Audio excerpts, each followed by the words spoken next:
Good evening. Welcome back to Whispered History. Tonight we are going to travel deep into the mountains and deserts of the American Southwest, to a time when borders were uncertain, armies were moving across the frontier, and entire communities were fighting to hold on to the lands they called home. Our story follows one of the most famous and controversial figures in the history of the American West. His name was Geronimo.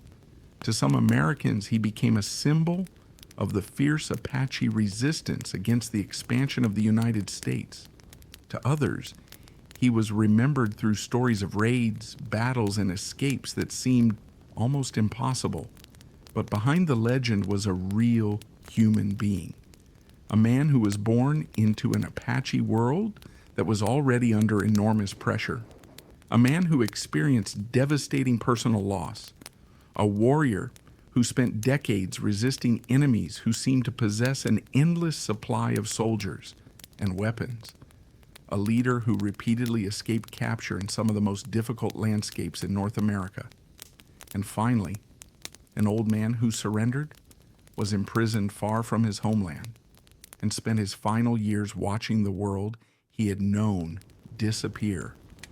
Tonight, we will not simply tell the legend of Geronimo. We will try to understand the man behind it, the Apache communities he came from, the land that shaped his life, the conflicts that transformed him, and the choices that eventually carried him from the mountains of the Southwest to the final years of his life as a prisoner of war. So before we begin this long journey through history, if you enjoy relaxing historical stories here on Whispered History, please take a moment to like this video. Leave a comment and tell me where you are listening from. And if you enjoy these long journeys through forgotten chapters of the past, subscribe to Whispered History. Your support helps the channel continue bringing you peaceful, detailed stories that you can listen to while relaxing or falling asleep. Now, lower the lights, get comfortable, let the day become quiet around you, and imagine a world very different from our own. A world of dry mountains and desert valleys. A world where horses moved along narrow trails, where smoke from a small campfire could disappear into the evening sky, and where a person's knowledge of the land could mean the difference between life and death. Our story begins long before Geronimo became famous, long before newspapers printed his name, long before American soldiers pursued him through the mountains. It begins with a child born sometime around the year 1829 in the region of present-day Arizona, in a landscape that would later become part of the United States. His Apache name was Goyaałé. The name is commonly translated as the one who yawns. The exact circumstances of his birth are not recorded with the kind of precision we might expect today. There was no hospital record, no official birth certificate waiting in some government archive. His world was not built around paperwork. It was built around family, community, movement, and the land. Goyaałé was born among the Bedonkohe Apache, one of the Apache groups living across the Southwest. The word Apache itself can sometimes make history sound simpler than it really was. The Apache peoples were not one single community ruled by one central government. Different Apache groups had their own leaders, families, territories, and traditions. They lived across a vast region that included parts of what are now Arizona, New Mexico, and northern Mexico. Their world was shaped by mountains, deserts, rivers, grasslands, and forests. It was a difficult environment, but it was also a rich one for people who understood it. A child growing up in this world learned from an early age that the landscape was not merely something around you. It was something you had to understand. You learned where water could be found. You learned how to travel quietly. You learned how weather moved through the mountains. You learned which plants could be eaten. You learned how to hunt. And you learned the responsibilities that came with belonging to a family and a community. Geronimo would later become famous for warfare, but his childhood was not simply a preparation for battle. Like other Apache children, he grew up within a social world of relatives, stories, work, traditions, and ceremonies. Family was central. The community depended upon cooperation. People moved according to the needs of the season. They hunted, they gathered food, they traveled, they traded, they formed alliances, and they defended themselves when necessary. But there was another reality surrounding this world. The Apache homeland was not isolated from conflict. For generations, Apache communities had interacted with neighboring peoples and with Spanish and Mexican settlers. Raiding and warfare were part of a much older frontier environment. The arrival of new political powers did not suddenly create conflict. Instead, it added new pressures to an already complicated landscape. By the time Goyaałé was growing into adulthood, northern Mexico and the Southwest were undergoing enormous political changes. Mexico had gained independence from Spain in 1821, but the northern frontier remained difficult to control. Settlements were scattered, military posts were limited, Apache groups moved across enormous distances. Mexican authorities struggled to control the region, and violence between Apache groups and Mexican communities continued. Young Goyaałé was growing up in this environment. He was learning to travel, learning to hunt, learning the responsibilities of adulthood, and eventually he would become a husband, a father, and a warrior. But nothing about his early life suggested that he would one day become internationally famous. He was simply one young Apache man living within his community. Then, everything changed. One of the most important episodes in Geronimo's life occurred when he was still a relatively young man. He had traveled into Mexico with other Apache men. His family remained behind at a camp. When the men returned, they discovered that Mexican soldiers had attacked the settlement. Women and children had been killed. Among the dead were members of Geronimo's own family, his mother, his first wife, and his children. The event would become one of the defining tragedies of his life. From that point forward, his relationship with Mexico was transformed. The loss was personal. It was not simply a political disagreement. It was not an abstract conflict over territory. It was the loss of the people closest to him. And according to later accounts of his life, the memory of that tragedy remained with him for decades. This is one of the most important things to understand when approaching the story of Geronimo. The famous warrior did not appear from nowhere. His later resistance was shaped by experiences of violence, displacement, family loss, and a world that was changing around him.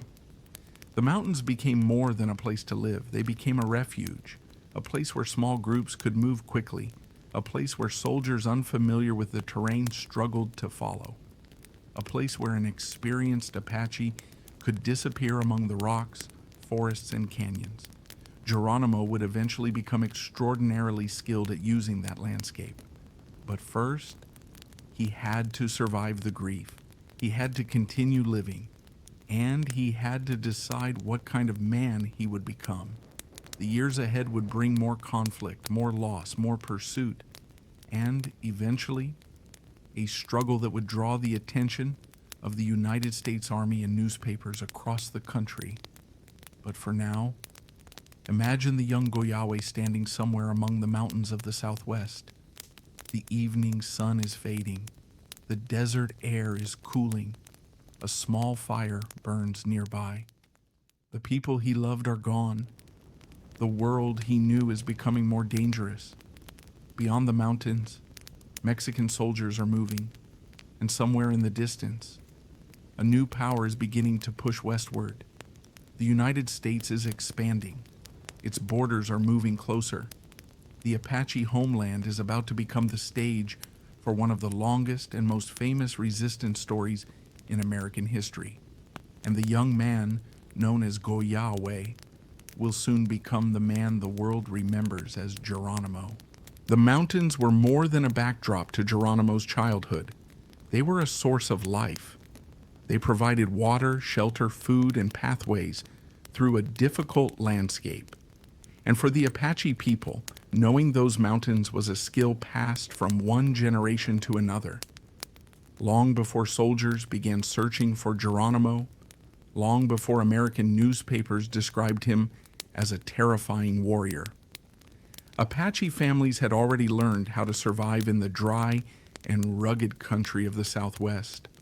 The land could appear empty to an outsider, but it was not empty. Every canyon had meaning, every spring could matter, every trail could lead somewhere, and every mountain range could provide shelter. The Apache peoples lived across a broad region of what is now the American Southwest and northern Mexico. They were not a single, centralized nation. Different Apache groups had their own communities, leaders, territories, and identities. Among them were the Bedonkohe, the group into which Goyaałé had been born. There were also Chiricahua, Mescalero, Jicarilla, Western Apache, and other Apache communities. Their lives were shaped by movement, but movement did not mean wandering without purpose. People knew where resources could be found. They understood seasonal changes. They knew which areas provided water during dry months. They knew where animals gathered. And they understood the geography of the Southwest in a way that could not easily be learned from a map. Imagine the year 1835. A young Goyaałé is growing up among his people. The morning begins quietly. The air is cool. The mountains are touched by pale sunlight. Adults are already preparing for the day's work. Some will hunt, others will gather plants. Children learn by watching. A young person does not simply wake up one morning knowing how to survive. Knowledge is built slowly, through observation, through repetition, through stories, through mistakes, and through listening to older people. For an Apache child, the natural world was a teacher. A mountain stream could provide water. A particular plant might have medicinal value. Tracks in the soil could reveal which animals had recently passed. Clouds gathering over distant peaks could warn of approaching weather. The landscape spoke constantly. A person simply had to learn how to listen. This knowledge would become extremely important in Geronimo's later life. But there was another part of Apache society that outsiders often misunderstood. The Apache communities were not organized around the idea of one permanent central government. Leadership could be flexible. A respected man might gain influence because of his judgment, courage, generosity, experience, or ability to guide others. Different leaders could be important for different situations. One person might be respected in warfare. Another might be influential in negotiations. Another might have deep knowledge of ceremonies and traditions. This meant that Apache society could adapt quickly. Small groups could move independently. They could separate and reunite. They could travel across difficult country without requiring large settlements or permanent roads. For an outside military force, this created a tremendous challenge. An army was designed to operate through organized movements. Soldiers needed supplies, they needed horses, they needed food, they needed roads or trails, they needed communication. The Apache could often move with much less. A small group could travel quietly through country that seemed almost impossible to cross. This difference would become one of the central themes of Geronimo's story. But before he became a famous fighter, he had to become an adult. As he grew older, Goyaałé learned the responsibilities expected of an Apache man. Hunting was important. So was protecting family. So was understanding the land. And eventually, so was warfare. Conflict had already been part of the history of the region for generations. Apache groups had encountered neighboring peoples. They had fought and traded with communities across the Southwest. Spanish colonization had brought another layer of conflict. Then came independent Mexico, and the northern Mexican frontier remained unstable. Settlements were scattered across enormous distances. Military forces were often limited. Raiding and retaliation could continue for years. To understand Geronimo, we have to understand that he was born into a world where violence was not an unusual event. It was part of the environment in which many people lived. But violence did not define every part of Apache life. There were families, there were marriages, there were ceremonies, there was humor, there was friendship, there was trade, there was ordinary work, there were quiet evenings, and there were children growing up, just as children have always done. This ordinary side of Apache life is sometimes lost when history focuses entirely on warfare. Geronimo himself would later become famous almost exclusively as a warrior. But before the photographs, before the soldiers, before the surrender, there was simply Goyaałé, a young man surrounded by relatives and community. Eventually, he married. He became a father. He built a family of his own. And for a time, there was another possible future. Perhaps he could have spent his life hunting, traveling, raising children, and living within the Apache world he had inherited. But the borderlands were becoming increasingly dangerous. Mexican settlements were expanding. Military campaigns continued. Retaliation followed retaliation, and the relationship between Apache communities and Mexican authorities became deeply violent. The tragedy that destroyed Geronimo's first family would change everything. But it was not the only event shaping his life.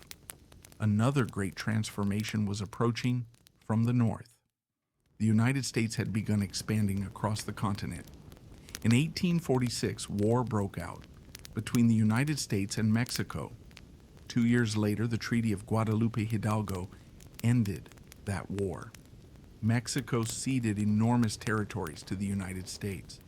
The political map of North America changed, but for the Apache people, the mountains and valleys where they had lived did not suddenly become different, simply because lines had been drawn on a map.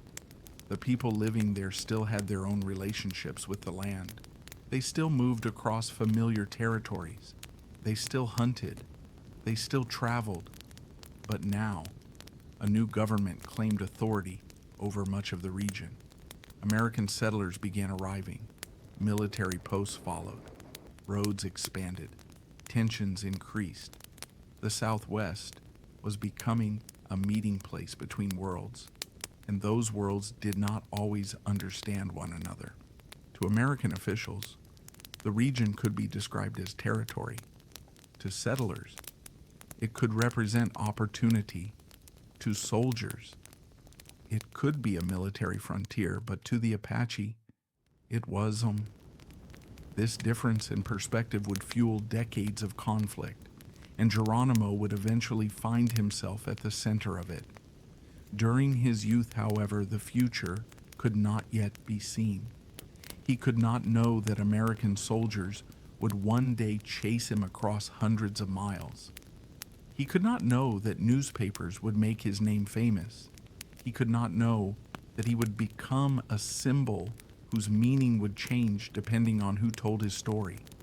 He was simply learning the mountains, learning to ride, learning to hunt, learning to fight, learning how to protect the people around him, and perhaps most importantly, learning patience.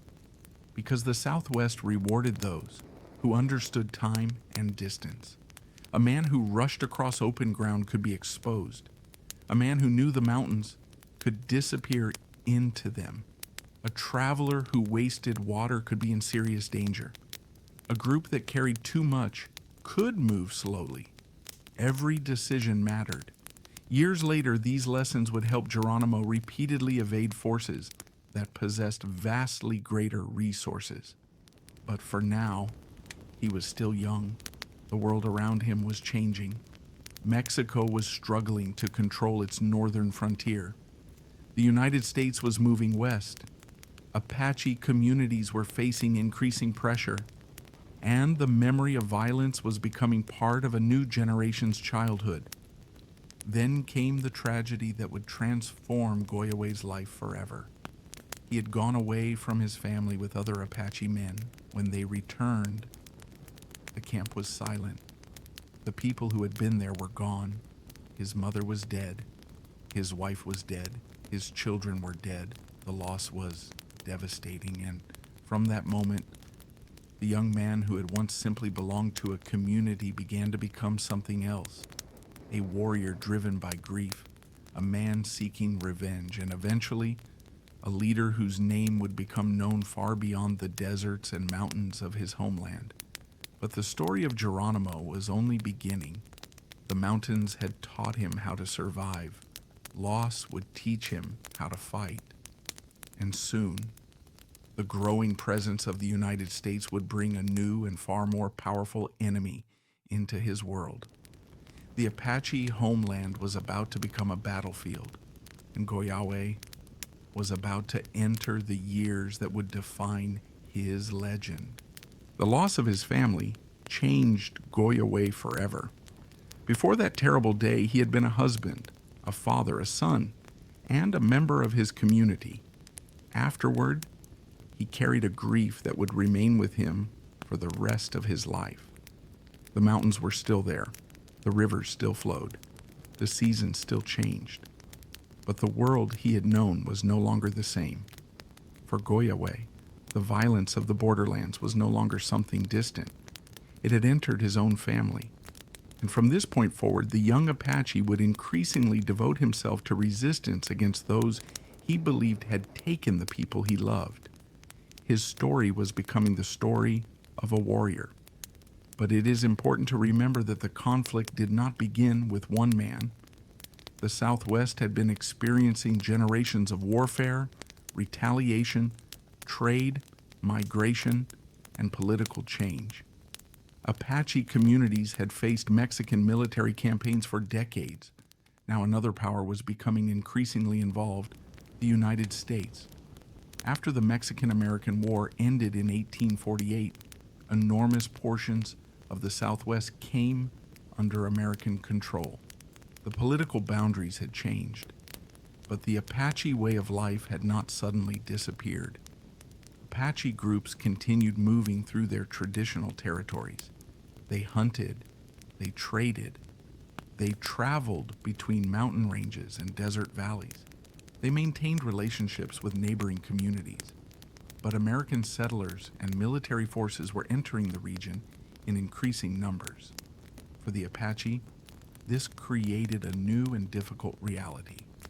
The people arriving from the east did not always understand the landscape. They often viewed the region through very different ideas about land, ownership, and government authority. The Apache had their own understanding of territory and movement. The United States increasingly expected fixed boundaries and centralized control. Those differences produced tension, and tension often became violence. By the 1850s, American military posts were appearing across the Southwest. Soldiers were sent to protect settlements and travel routes. Settlers were arriving. Trade routes were expanding. The Apache homeland was becoming more crowded. For men like Goyaałé, every new military post represented another presence in a landscape that had once been much less controlled. He understood the mountains. He knew the valleys. He knew how quickly a small group could move through difficult terrain. The soldiers had rifles and supplies, but the Apache had mobility, and mobility could be powerful. Imagine the Southwest around the year 1855. The sun is beginning to disappear behind a mountain ridge. A small group of Apache riders moves quietly through a narrow valley. Their horses are carefully controlled. Nobody speaks loudly. They know that somewhere beyond the next ridge there may be soldiers. But the soldiers do not know exactly where the Apache are. That uncertainty could become a weapon. The Apache did not need to defeat an entire army in a conventional battle. They could move, strike when circumstances favored them, and disappear. The landscape itself became part of their strategy. A canyon could hide a group. A mountain pass could provide an escape route. A dry valley could conceal tracks. A familiar water source could sustain travelers who knew where to find it. This was not simply wilderness, it was a homeland filled with knowledge. Goyaałé would become exceptionally skilled at using it, but he was not yet the famous Geronimo of later stories. He was one warrior among many. His reputation grew gradually, his experiences accumulated, and each conflict taught him more about the changing world around him. There were also periods of uneasy peace. Apache groups traded with settlers. Individuals negotiated with military officers. Agreements were made. Some lasted for a while, others broke down. The problem was that trust was extremely fragile. Both sides carried memories of earlier violence. A promise made by one commander might be forgotten when another commander arrived. A peaceful trading relationship could collapse after an attack.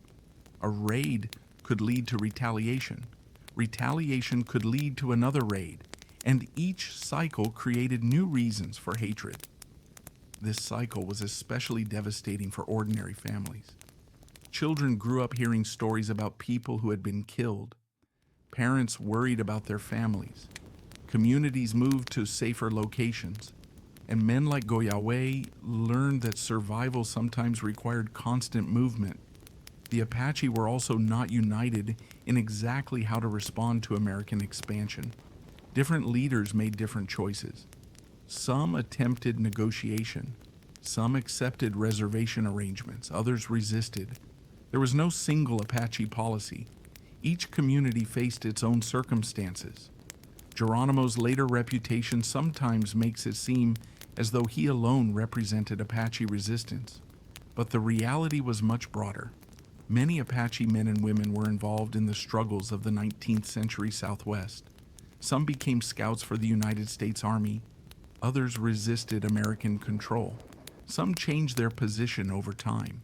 People made difficult choices according to their circumstances. Geronimo became one of the most famous, but he was part of a much larger history. During these years, he also developed a reputation for courage. He was known for his determination. He could endure difficult journeys. He understood the terrain, and he became increasingly experienced in combat. But perhaps his greatest advantage was psychological. Geronimo understood fear. He understood how uncertainty affected an opponent. If soldiers believed that an Apache group could appear anywhere, then every mountain trail became threatening. Every distant movement could create suspicion. Every abandoned camp could become a clue. The Apache did not need to be everywhere. They only needed their enemies to believe they might be. This became especially important as the American military increased its presence in the Southwest. Soldiers often had to travel long distances through difficult terrain. Their horses needed water. Their supplies had to be transported.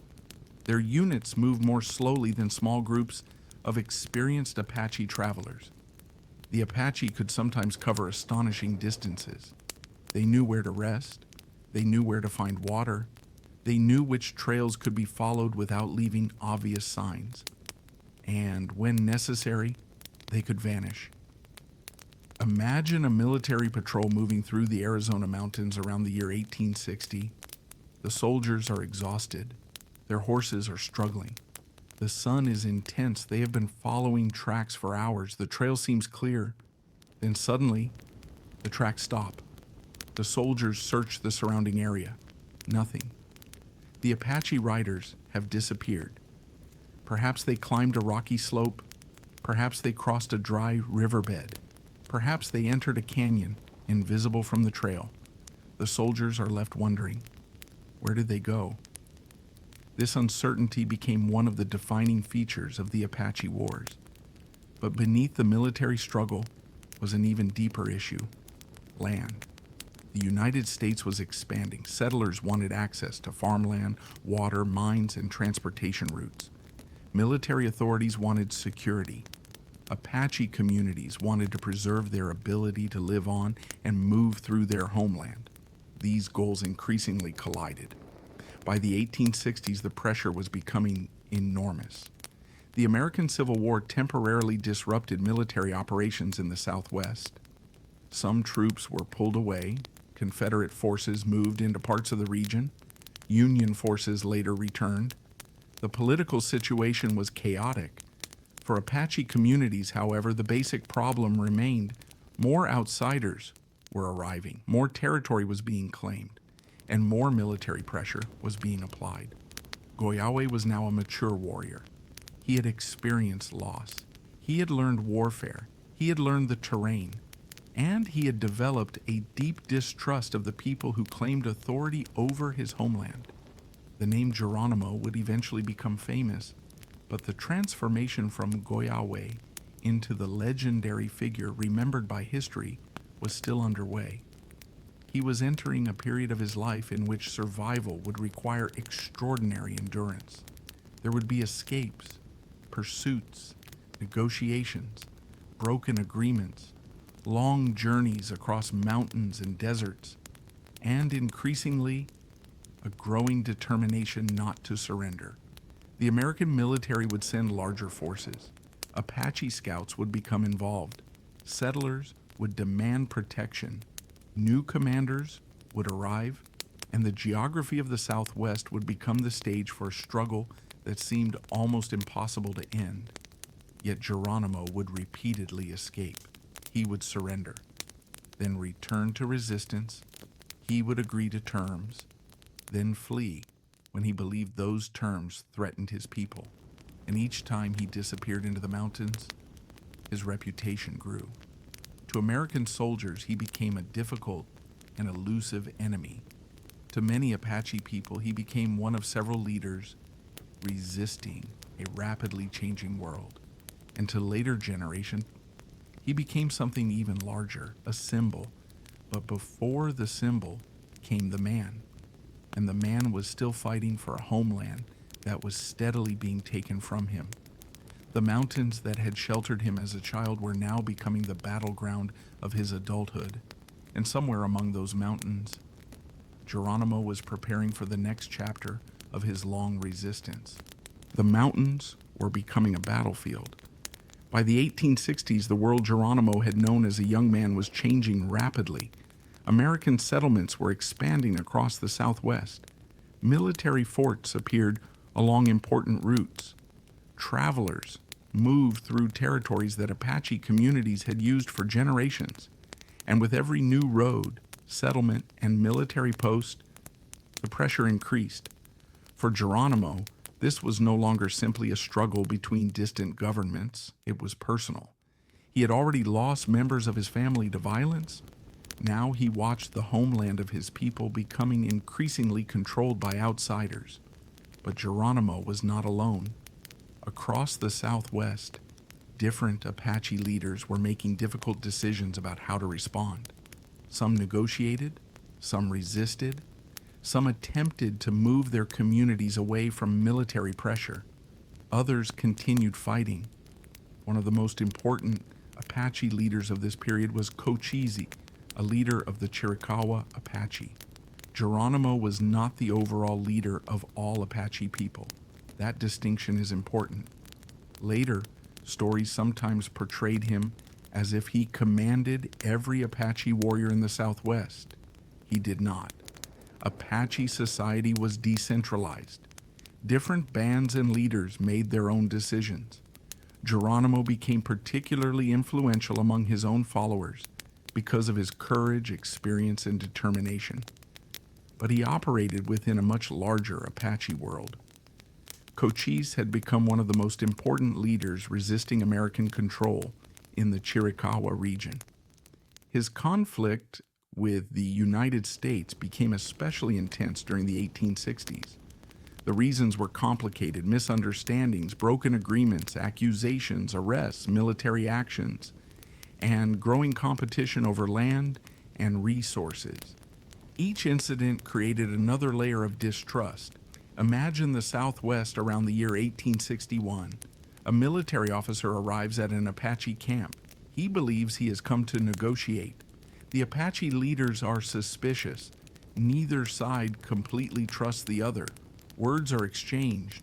The situation becomes tense.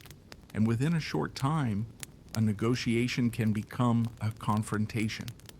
This kind of atmosphere helped create years of warfare. The problem was not simply that two sides hated each other.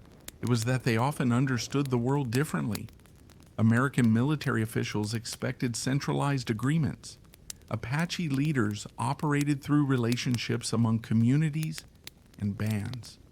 A promise made by one person did not necessarily bind everyone.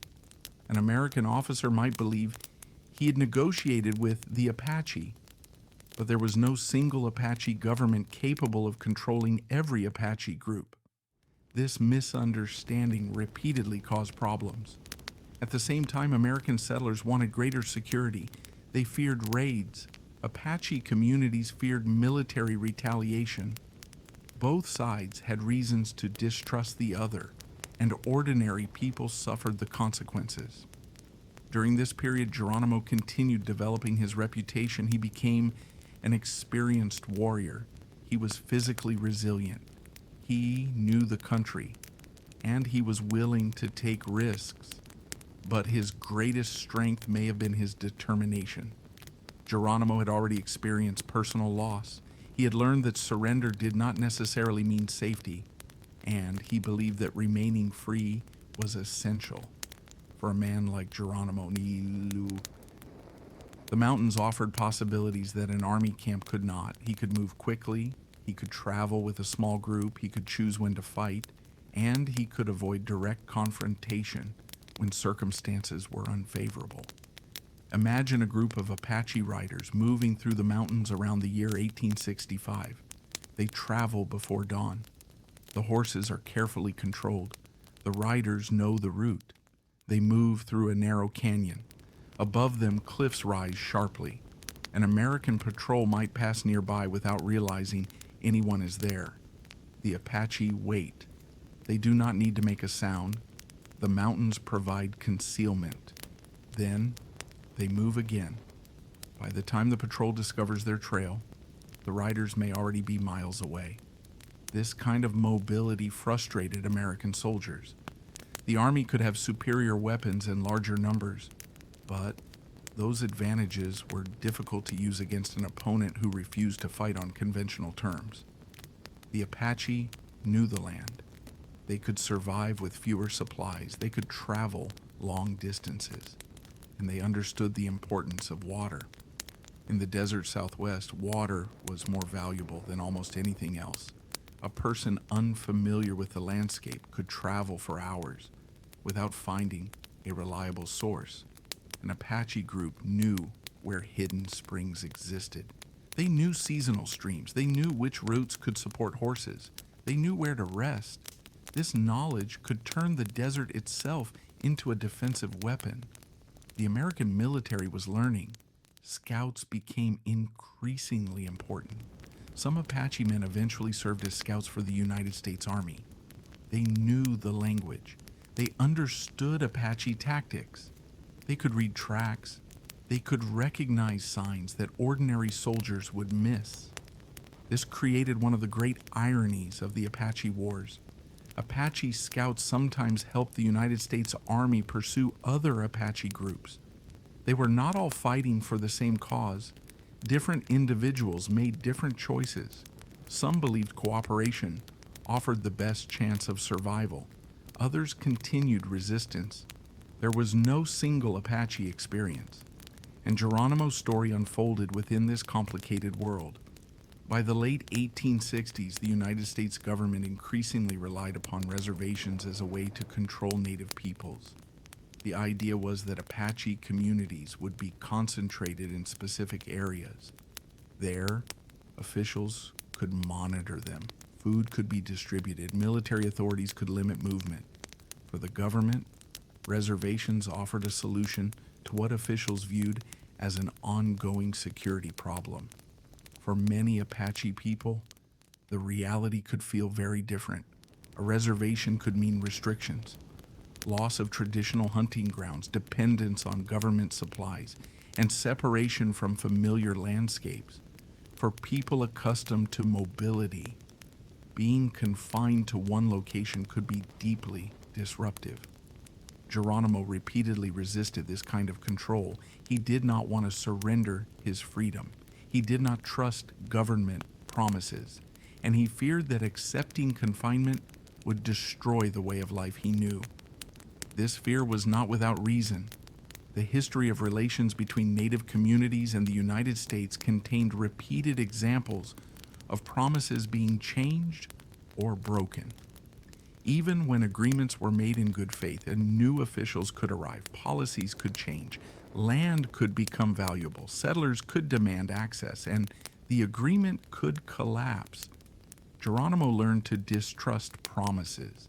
That distrust would shape his later decisions. Imagine an Apache camp around the year 1870. The people are discussing their future. Some want peace, others want to continue resistance. There are families to protect, children to feed, elders to care for. The decision is not simple. Fighting may preserve freedom, but it also brings danger. Surrender may bring food and protection, but it may also mean losing independence. Geronimo increasingly chose resistance. His decision was not simply about himself. He was concerned about his people. He believed that life under government control threatened their ability to live according to their traditions. This belief would lead him into repeated conflicts with military authorities. There were moments when Geronimo surrendered. There were moments when he accepted agreements, but when he believed the terms were unacceptable, he fled.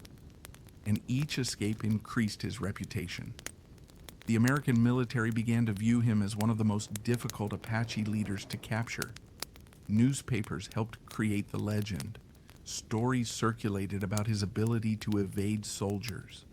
His name became associated with fear. But the reality was more complicated than the newspapers suggested. Geronimo was not an unstoppable supernatural figure. He was a human being. He made mistakes. He experienced fear. He suffered losses. He depended on others. And he was constantly trying to keep his people alive in an increasingly dangerous world. That human side is important. The image of Geronimo as an almost mythical warrior came later. During these years, he was simply fighting for a way of life he believed was disappearing, and the American military was becoming more determined to stop him. By the 1870s, the pressure was increasing. More troops were entering the Southwest. More Apache communities were being moved. More scouts were joining military campaigns. The space in which Geronimo could operate was shrinking. The mountains were still there, but there were fewer places left where he could remain beyond government control. Every escape bought time. Every surrender created another negotiation. Every broken agreement created another reason to resist. The cycle continued, and eventually, the United States government would decide that Geronimo could no longer be allowed to remain free. The pursuit would become larger, more organized, and more relentless. But Geronimo still had one advantage. He knew the mountains, and he was about to prove just how difficult it could be to catch a man who understood the land better than the army searching for him. The mountains had protected Geronimo for years, but protection was becoming harder to find. By the 1870s, the United States government was determined to bring greater control to the Southwest. Military posts were expanding, settlers were arriving, transportation routes were increasing, and government officials increasingly wanted Apache communities concentrated on reservations. For Geronimo, this represented more than a change in where people lived. It represented the possible end of a way of life. The Apache had traditionally moved across a broad landscape according to seasons, resources, family needs, and circumstances. A reservation restricted that movement. Food could become dependent upon government supplies.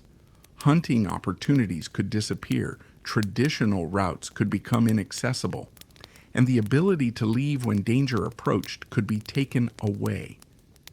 Geronimo did not trust the system. He had experienced violence. He had watched promises fail. He had seen his homeland become increasingly controlled by outsiders. So when military authorities demanded that Apache groups remain in designated areas, he resisted. But Geronimo was not the only Apache leader facing this decision. Different communities made different choices. Some believed that cooperation offered the best chance for survival. Others believed that resistance was the only way to preserve independence. Families could be divided by these choices.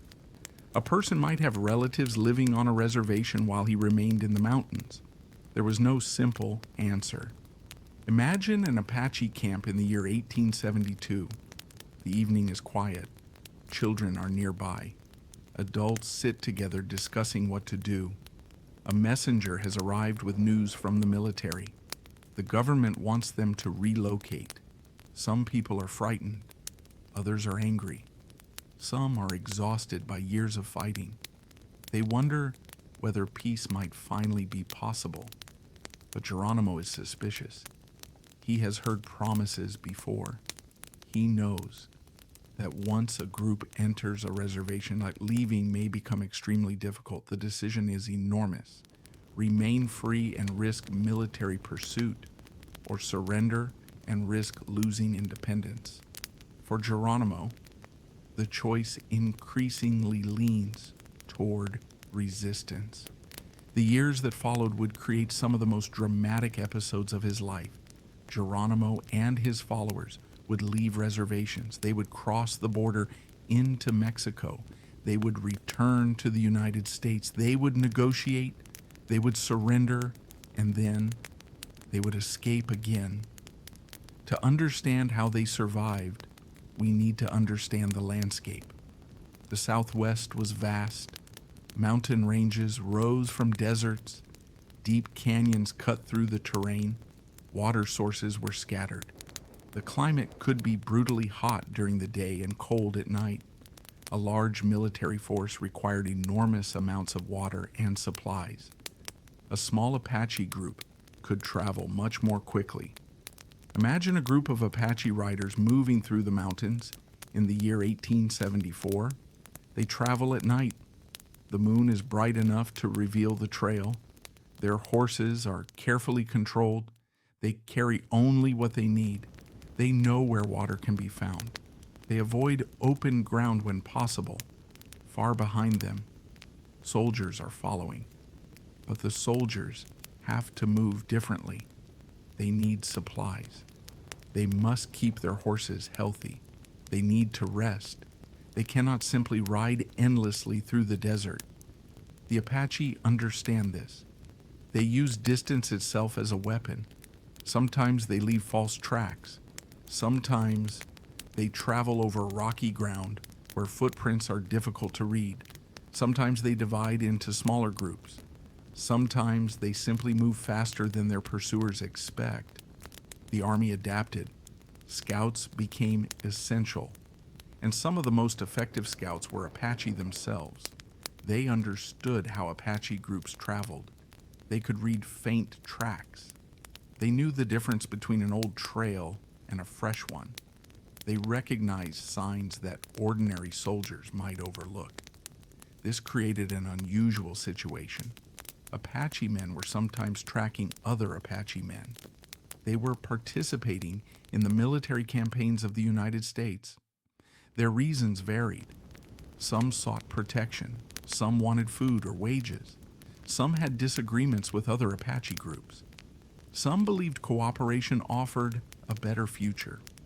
History is rarely divided neatly between two sides. Geronimo's resistance existed within a much larger and more complicated Apache world. There were also Mexican forces operating across the border. The international boundary did not stop Apache movement. For centuries, people had traveled across the region without needing to think about the modern border. Now, The United States and Mexico were both interested in controlling movement. Geronimo could cross from one country to another. That made pursuit even more difficult. A group might escape American soldiers by moving south. Then Mexican forces could become a threat. The mountains along the border offered countless places to hide. Canyons, caves, narrow passes, high plateaus, dry valleys. A person familiar with the terrain could travel through them with surprising speed. A person unfamiliar with them could become lost. This was the environment in which Geronimo developed his reputation, but the legend sometimes hides the exhaustions involved. Imagine traveling for days through the Southwest in the summer of 1876. The sun is relentless. The ground is rough, water is scarce. Children and older people must be protected. Horses become exhausted. Food supplies shrink. Every decision matters. A military force may be close behind. There is little time to rest. The group continues. Night falls. They make camp in a concealed location. A small fire is built. The horses are watered. Everyone sleeps lightly. Then, before dawn, they move again. This kind of life could continue for weeks. It was not romantic. It was exhausting. Geronimo was not leading an adventure. He was trying to remain free, and remaining free meant keeping his followers alive. This became one of the great difficulties of resistance. A warrior might want to continue fighting, but families needed food, children needed safety, elders needed rest. A small group could not survive indefinitely without resources. This was why negotiations repeatedly became necessary. Geronimo could surrender. The government could offer terms. He could return to a reservation. For a time, there might be peace, but then circumstances would change. Perhaps he feared being sent somewhere far from his homeland. Perhaps he believed government officials had broken their promises. Perhaps he felt that reservation life was unacceptable, so he would leave again. Each escape made the government more determined to capture him permanently, and each escape made his legend larger. American newspapers loved stories about Geronimo. They portrayed him as a terrifying figure, a dangerous Apache leader who seemed impossible to catch. The reality was more complicated. He was certainly a determined resistance leader, but he was also living through a crisis created by the expansion of American power into Apache homelands. His decisions affected his followers. His followers affected his decisions. The cycle continued. By the late 1870s, the pressure was becoming overwhelming. The government wanted the Apache groups under permanent control. Military commanders wanted the remaining resistance eliminated. Settlers wanted the frontier made safer, and Geronimo wanted to remain free. These goals could not easily coexist. Eventually, some Apache communities were moved far from their traditional lands. The distances themselves became another form of control. Being sent away meant losing access to familiar mountains, losing access to hunting grounds, losing contact with ancestral places. For Geronimo, that was difficult to accept. He believed that his people belonged to the Southwest. The mountains were not simply scenery. They were connected to memory, family, identity, and history. The government saw the land differently. It was territory to be administered. The conflict between these two ideas was at the heart of the struggle. Geronimo would continue resisting, but the world around him was becoming increasingly hostile. There were fewer places to hide, more soldiers, more scouts, more settlements, more roads, and better communication. The old wilderness was shrinking. Still, Geronimo remained difficult to catch. Every time the military believed they had trapped him, he found another route. Every time they thought he was exhausted, he disappeared. Every time they believed the resistance was finished, he returned. The pursuit was becoming a contest between military resources and intimate knowledge of the land. And for years, the land gave Geronimo the advantage, but eventually, even the mountains would not be enough. The final years of Geronimo's resistance were approaching, and the next chapter would bring him into one of the most remarkable pursuits in the history of the American frontier. The pursuit was becoming relentless. By the late 1870s, Geronimo had become one of the most difficult Apache leaders for American authorities to control. He had escaped before. He had surrendered before. He had negotiated before. And each time, circumstances had brought him back toward resistance. To the military, this was a problem that seemed to have no permanent solution. To Geronimo, it was the struggle to remain free. But the world around him was changing faster than ever. The United States government was tightening its control over the Southwest. Military posts were becoming more established. Settlements were growing. Telegraph lines were spreading. Railroads were approaching the region. And the Apache homeland was becoming increasingly surrounded. Geronimo still had the mountains, but the mountains were no longer as isolated as they had once been. Imagine the Arizona Territory around the year 1877. A military patrol rides through a dry valley. The soldiers are tired. Their horses need water. They have been following faint tracks for hours. Ahead, a mountain range rises against the sky. Somewhere beyond those peaks, Geronimo may be traveling, but the soldiers do not know exactly where. The Apache group may be 10 miles away, or 50, or already across the border in Mexico. That uncertainty was one of Geronimo's greatest advantages. The military had numbers. Geronimo had mobility. The army could bring hundreds of soldiers into the field. But every soldier needed food. Every horse needed water. Every weapon needed ammunition. Every mile of travel required supplies. Geronimo's followers could move with much less. They could cross difficult terrain. They could travel at night. They knew hidden water sources. They understood the mountains. And they knew when to avoid a fight. This was not conventional warfare. It was a struggle of movement and endurance. A small group could survive where a large force struggled, but survival still had a cost. Every journey meant exhaustion. Children and older people could not move as quickly as warriors. Horses could become injured. Food could become scarce. And constant pursuit created psychological pressure. Imagine an Apache camp somewhere in the mountains during the year 1878. The people have traveled for days. Everyone is tired. There is little food. The horses need rest. A lookout returns with news. Soldiers have been seen in the distance. The group must decide what to do: stay or move again, rest or risk being caught. There is no easy answer. Geronimo has to think not only as a warrior, but as a leader responsible for the lives of others. This is an important part of his story. The popular image of Geronimo often focuses on combat, but resistance required much more than fighting. It required organization. It required knowing where water was available. It required knowing which routes were safe. It required deciding when to move. And it required maintaining relationships within the group. A leader who made too many bad decisions could endanger everyone. Geronimo's reputation suggests that he was highly skilled at these decisions. But he was not invincible. He experienced setbacks. He lost people.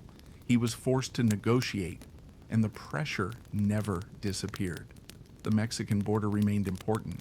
Apache groups could move south into Mexico, where American soldiers could not simply operate without complications. But Mexico was not necessarily safe. Mexican authorities also regarded Apache raiding as a serious threat. There were communities that feared Apache attacks. Military forces could pursue them. So Geronimo faced pressure from both sides. The border became less a place of safety and more a shifting line across a dangerous landscape. Imagine a group crossing the border around the year 1879. The sun is low, the mountains are dark against the sky. The riders move quickly. They know American soldiers may be behind them, but they also know that Mexican forces could be ahead. There is no perfect refuge, only another direction to travel. The years of resistance began taking a heavy toll. Geronimo was aging. The people around him were exhausted. The world they were fighting to preserve was shrinking. More Apache people were living under government control. Traditional hunting areas were increasingly restricted, and the United States military was learning from earlier failures.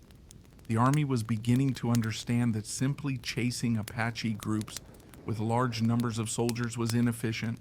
Instead, they needed better scouts, better intelligence, better knowledge of the terrain, and patience. Apache scouts became critical. Some were sent to track Geronimo and other resistance groups. They could read tracks with remarkable accuracy. They knew how a horse moved across different ground. They could recognize a recent camp. They could estimate how many people had passed. They could sometimes tell whether a group was traveling quickly or slowly. For Geronimo, this was a serious development. The greatest advantage he had always possessed was his knowledge of the land. But now, some of the people helping the Army also possessed that knowledge. The wilderness was becoming less protective. Imagine an Apache scout examining a trail around the year 1880. The soldiers behind him see nothing. He kneels, touches the soil, looks at a broken branch, studies the direction of a hoof print, then points toward a distant ridge. The group passed here recently. The soldiers begin moving. Geronimo may already know they are coming, but the distance between hunter and hunted is shrinking. This became a recurring pattern. Geronimo escaped. The Army followed. He crossed difficult terrain. The Army used scouts. He moved at night. The Army gathered intelligence. He crossed into Mexico. The pursuit continued. Each year, the pressure increased. But the government also understood that endless warfare was expensive. There were attempts at negotiation. Geronimo sometimes considered surrender. The terms mattered enormously. Where would his people live? Would they be allowed to remain in their homeland? Would they be protected? Would families remain together? Would they be imprisoned? Would they be moved? These were not small questions for Geronimo. Surrender was not simply putting down a weapon. It could mean giving up control over his life. It could mean leaving the mountains forever.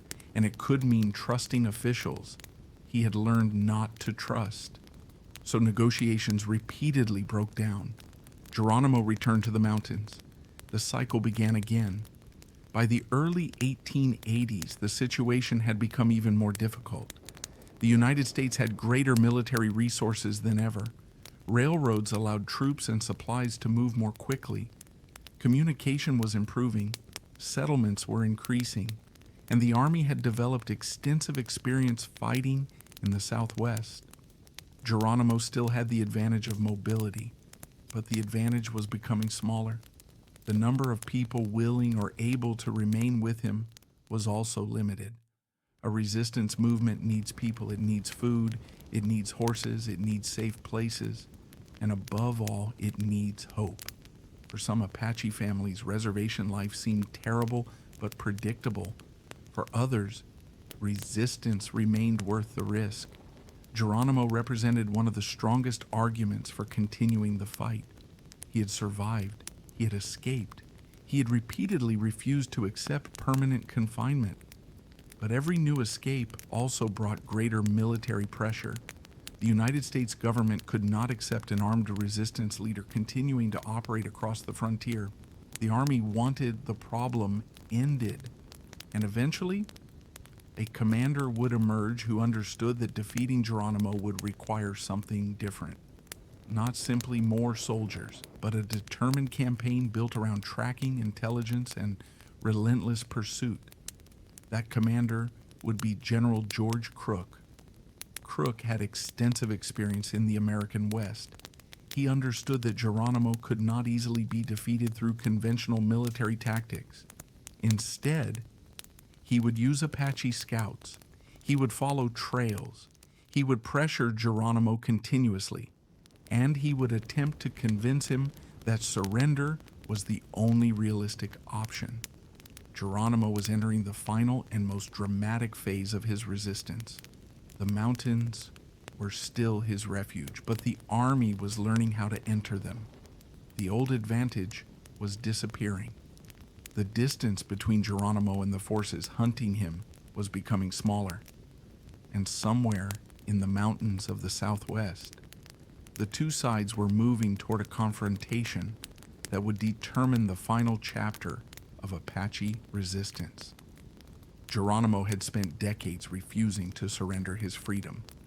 Now, he was about to face the most determined pursuit of his life. By the early 1880s, the struggle between Geronimo and the United States government had entered a new phase. The old methods were changing. The Army had learned from years of frustration in the Southwest. Large numbers of soldiers alone were not enough. Geronimo and the people traveling with him could disappear into country that seemed impossible to cross. They could move quickly. They could travel with little food. They knew where water could be found, and they could use the mountains to hide their movements. But now the Army had begun to understand the same landscape, and one of the most important tools it possessed was knowledge provided by Apache scouts. These scouts understood the signs that soldiers could not see: a broken branch, a faint hoofprint, a disturbed patch of soil, the remains of a small fire, even the way grass had been bent beneath someone's footsteps. To an inexperienced soldier, the wilderness could appear empty. To an Apache scout, it could be filled with information. Imagine a patrol moving through the Arizona mountains in the year 1882. The soldiers are tired. The sun is high. The trail appears to have disappeared. They stop. For several minutes, nobody knows which direction to take. Then one of the scouts kneels beside the ground. He studies the soil. He looks toward a ridge. He examines a broken branch. Finally, he points ahead. Someone has passed here recently. The soldiers begin moving again. This was exactly the kind of development Geronimo had feared. The mountains were still vast, but they were becoming easier for the Army to understand. General George Crook recognized that pursuing Apache groups required patience. Crook was an experienced military commander who had spent years campaigning in the American West. He understood that Geronimo could not simply be trapped by a large army. Instead, he needed to be pressured constantly.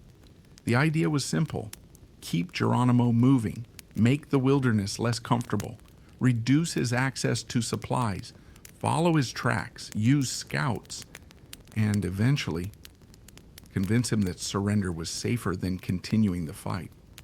Geronimo understood the danger, but he also understood something else. Surrender meant trust, and trust was something he had very little of. He had seen agreements fail. He had seen Apache communities moved from one location to another. He had seen promises made and then changed. He knew that government officials could make decisions that affected his people without understanding their lives. So even when surrender seemed possible, he remained suspicious. Imagine an Apache camp in the year 1883. The group has been traveling for days. Everyone is exhausted. Children are tired. The horses need rest. There is not enough food. A messenger brings news. The army is nearby. The people must move again. Geronimo looks around the camp. He sees the faces of those who have followed him. He knows what another journey will mean, but he also knows what surrender could mean. The decision is not easy. Continuity or surrender, freedom or safety, the mountains or a reservation. There is no perfect choice. This is one of the reasons Geronimo's story is more complicated than the simple legend of a fearless warrior. He was making decisions under enormous pressure, and those decisions affected other human beings. The people with him were not all warriors. They included women, children, older people, families. Some may have wanted peace, others wanted to continue resisting. Geronimo had to balance all of these realities. Meanwhile, the army continued closing in. The scouts were becoming more effective. The military had better communication. Supply routes were improving, and the government had greater resources than Geronimo could ever hope to match. The struggle was becoming increasingly unequal, yet Geronimo still possessed one extraordinary advantage. He knew how to move. A large military force could not simply follow him everywhere. Every mountain pass had to be crossed carefully. Every water source had to be considered. Every horse had to be maintained. Geronimo's group could move at night. They could rest during the day. They could travel through terrain that would slow soldiers, and they could cross enormous distances. Imagine the desert Southwest in the year 1884. The sky is black with stars. A small group of riders moves silently across the desert. No lanterns, no fires, only the faint sounds of horses. The riders know that somewhere behind them, soldiers may be following. They continue through the darkness. Hours pass. The mountains become visible against the sky. They are heading toward another hidden route. By sunrise, they are far away. The army may not realize how much ground they have covered. This ability to travel long distances became part of Geronimo's legend. But it was not magic. It was knowledge, training, endurance, and familiarity with the land. The Apache had learned for generations how to survive in the Southwest. Geronimo had spent his entire life learning those lessons. The army was trying to catch him in a landscape that he understood better than almost anyone. But even the best knowledge had limits. The pressure was increasing. The government had begun using Apache scouts to pursue Geronimo. Some scouts knew him personally. Some had once lived in similar communities. The psychological impact must have been enormous. The men pursuing him were not strangers from another world. They were people who understood the same mountains, the same languages, the same traditions, and sometimes the same families. This was one of the tragedies of the final Apache resistance. Apache people were not simply fighting outsiders. Communities were divided. Individuals made different choices. Some believed cooperation with the army offered a chance to protect their families. Others believed cooperation was a betrayal. There were no easy answers. Geronimo remained determined, but the situation became increasingly desperate. The government wanted him to surrender permanently. Geronimo wanted guarantees. He wanted security for his followers. He wanted control over their future. And most importantly, he wanted to avoid being sent far away from his homeland. The negotiations were complicated. Words mattered. A single misunderstanding could destroy trust.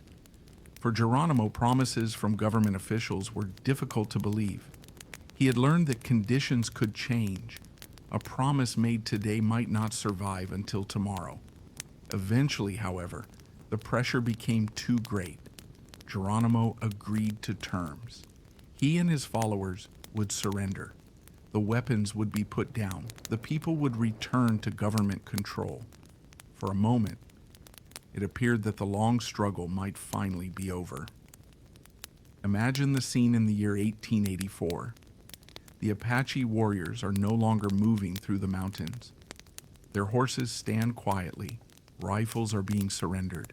Families wait anxiously. Geronimo is watching everything.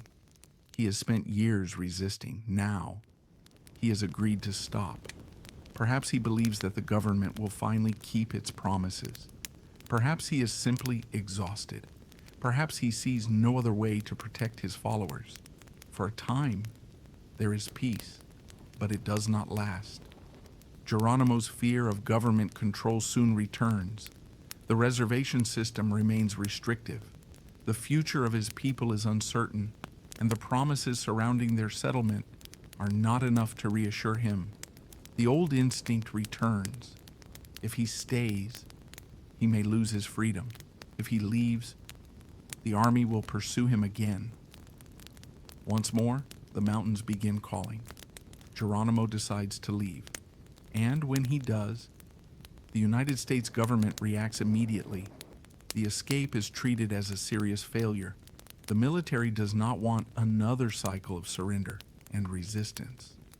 This time, they are determined to make the pursuit final. Geronimo and his followers disappear into the mountains. The army begins searching. Scouts spread through the region. Reports travel between military posts. Officers study maps. Patrols begin moving. The hunt is on again.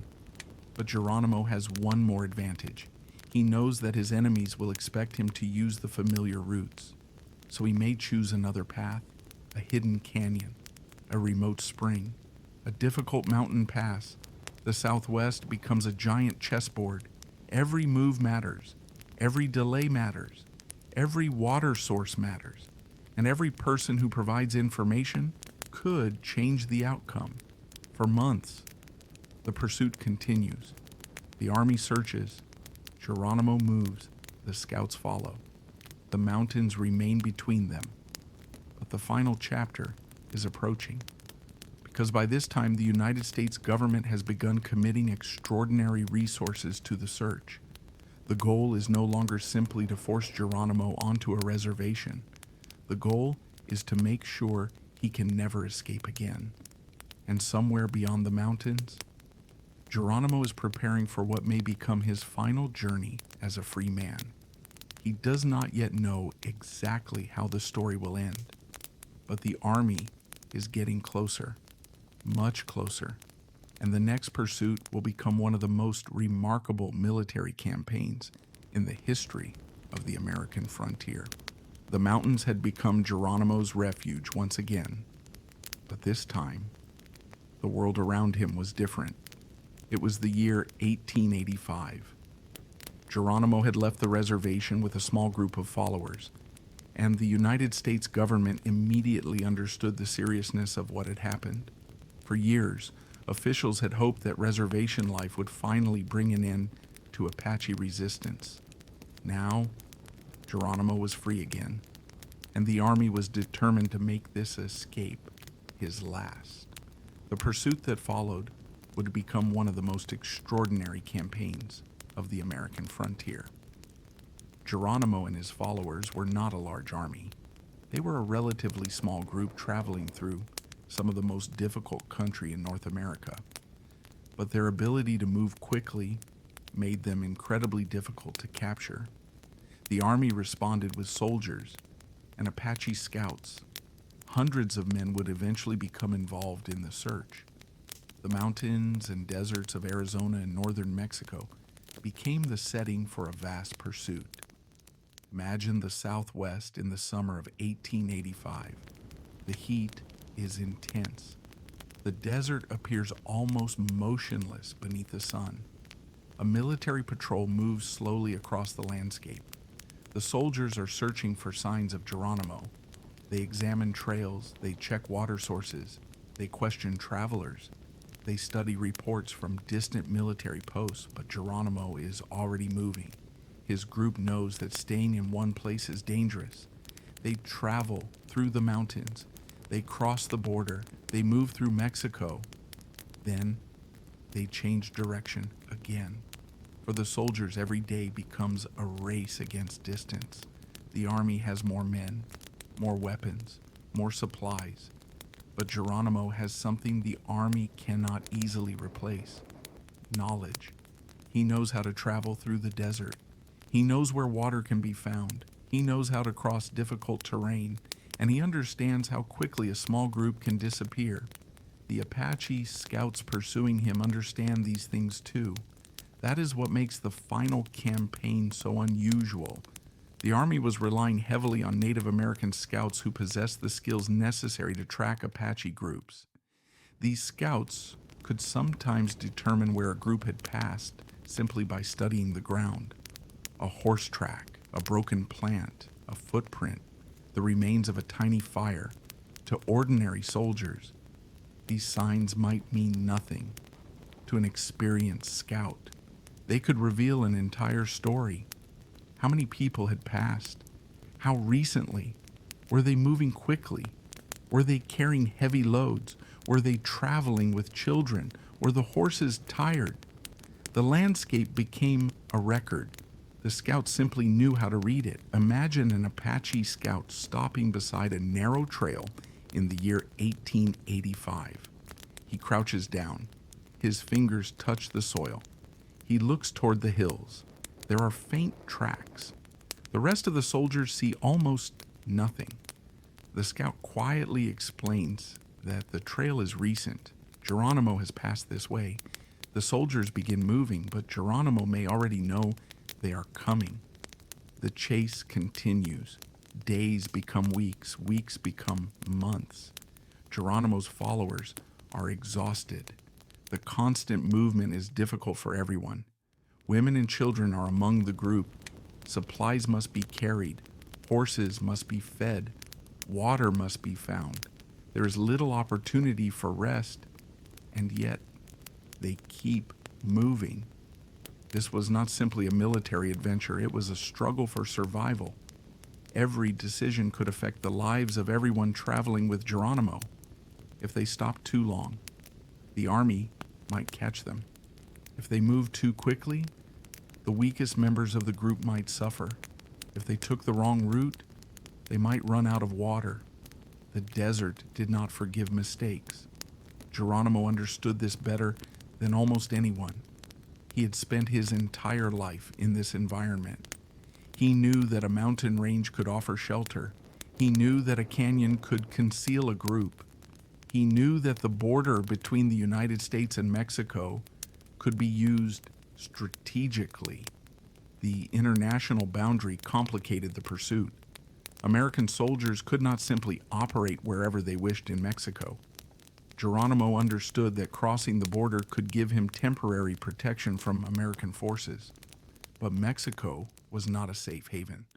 Mexican authorities and communities also wanted the Apache resistance ended, so Geronimo was being squeezed from both directions. The United States pursued him from the north. Mexican forces watched from the south. There were fewer and fewer places to go. Still, Geronimo continued. During the campaign, stories of his movements spread. American newspapers followed the chase. To readers far away, Geronimo began to seem almost impossible to catch. But the newspaper version of the story often simplified reality. The men and women traveling with Geronimo were exhausted human beings. They were not mythical figures. They experienced hunger, fear, illness, fatigue, and grief. They knew that if they surrendered, they could lose their homeland. But they also knew that continuing the fight could bring death. Every mile traveled was another decision. Every night in the mountains was another night without certainty. Imagine a small Apache camp somewhere in northern Mexico in the year 1886. The fire is low. The people are exhausted. Some are sleeping, others are watching the darkness. Nobody knows exactly where the army is, but everyone knows it is coming. Geronimo sits quietly. Perhaps he thinks about the past, his family, the mountains of his youth, the people who have died, the years of fighting, the promises that were made and broken. And now, the future seems smaller than ever. The United States government has committed enormous resources to finding him. General George Crook is directing the campaign. Apache scouts are following the trail.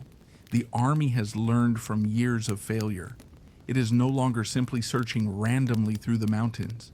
It is applying pressure from multiple directions. Geronimo is running out of options.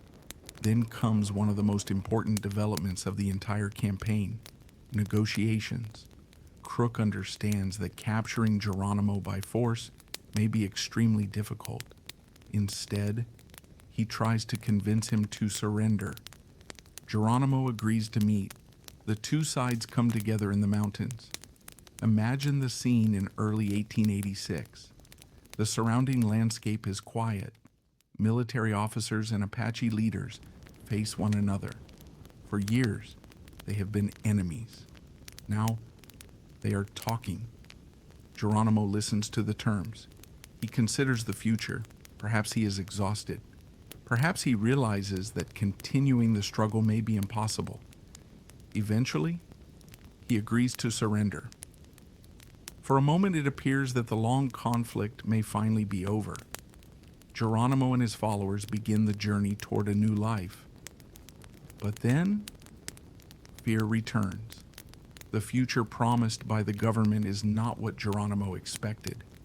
He becomes convinced that surrender could mean permanent removal from his homeland. The trust between the two sides collapses. Geronimo changes his mind. He escapes again, and the pursuit begins for one final time. The reaction from the United States government is enormous. General Philip Sheridan becomes determined to end the resistance. Lieutenant Charles Bear Gatewood, an officer who had developed a relationship of trust with Geronimo, would later play an important role in the final negotiations. But before those negotiations could succeed, the army had to find Geronimo again. The chase continued across the rugged borderlands. The group was now smaller. The people were exhausted. The army was closing in. Geronimo had spent decades escaping capture. But now, there were fewer places left to run. The mountains that had once seemed endless were being surrounded by roads, settlements, military posts, and patrols. The world itself was closing around him. By the summer of 1886, Geronimo was facing a decision unlike any he had made before: continue fighting and risk the lives of everyone with him, or surrender and accept an uncertain future far from the homeland he had fought to protect. The final journey would soon begin. The army would follow. The scouts would track. The negotiations would continue, and Geronimo would eventually reach the moment he had spent decades trying to avoid: surrender. But before that moment came, there was still one last stretch of wilderness to cross, one final trail through the mountains, one final decision, and one final chapter in the long resistance of Geronimo. The final pursuit had begun. By 1886, Geronimo's world had become smaller. For decades, he had moved through the mountains and deserts of the Southwest, crossing difficult country, escaping military patrols, and returning again and again to the struggle against American control. But now, the army was closer than ever. The people traveling with Geronimo were exhausted. The horses were worn down. Food was difficult to obtain, and every new trail seemed to lead toward another patrol. The old freedom was disappearing. Geronimo had spent much of his life believing that the mountains could protect his people. Now even the mountains were becoming dangerous. The United States Army had learned how to pursue Apache groups more effectively. Apache scouts could read trails that ordinary soldiers could not see. Military patrols could communicate more quickly. Supplies could be moved across the region, and the government had made the capture of Geronimo a priority. The man who had once seemed impossible to catch was running out of places to go. Imagine the Southwest in the spring of 1886. The sun rises over a rugged mountain range. A small group of Apache travelers prepares to move. There are horses, a few supplies, weapons, and tired people. Nobody speaks loudly. Everyone understands the situation. The army is searching for them. The group begins moving. The trail winds through rocks and dry grass. The mountains rise around them. For a moment, there is silence. Then one of the scouts looks back. Far in the distance, there is movement. Perhaps soldiers, perhaps nothing. But there is no reason to take chances. The group continues. This was the reality of Geronimo's final months of freedom: constant movement, constant uncertainty, and almost no opportunity to rest. The man who had once led larger groups was now dealing with a much smaller number of followers. This was partly because years of war and reservation policies had divided Apache communities. Some people had surrendered, some had been removed, some had become scouts for the army, others had died. Geronimo's remaining followers were determined to stay with him. But determination alone could not solve every problem. They needed food, they needed water, they needed horses, they needed places to rest, and they needed to avoid detection. The army had an enormous advantage in resources. Geronimo could not replace a horse as easily as the army could. He could not summon hundreds of soldiers. He could not send messages across long distances. He could not rely upon a supply network. His strength remained mobility, but mobility was becoming harder. Every journey weakened the group. Every escape brought another pursuit. Every night brought the possibility that scouts were approaching. And then there were the negotiations. Geronimo had already surrendered before. He knew what surrender meant, but he also knew what continued resistance meant. His followers were exhausted. Some had families. Some were carrying children.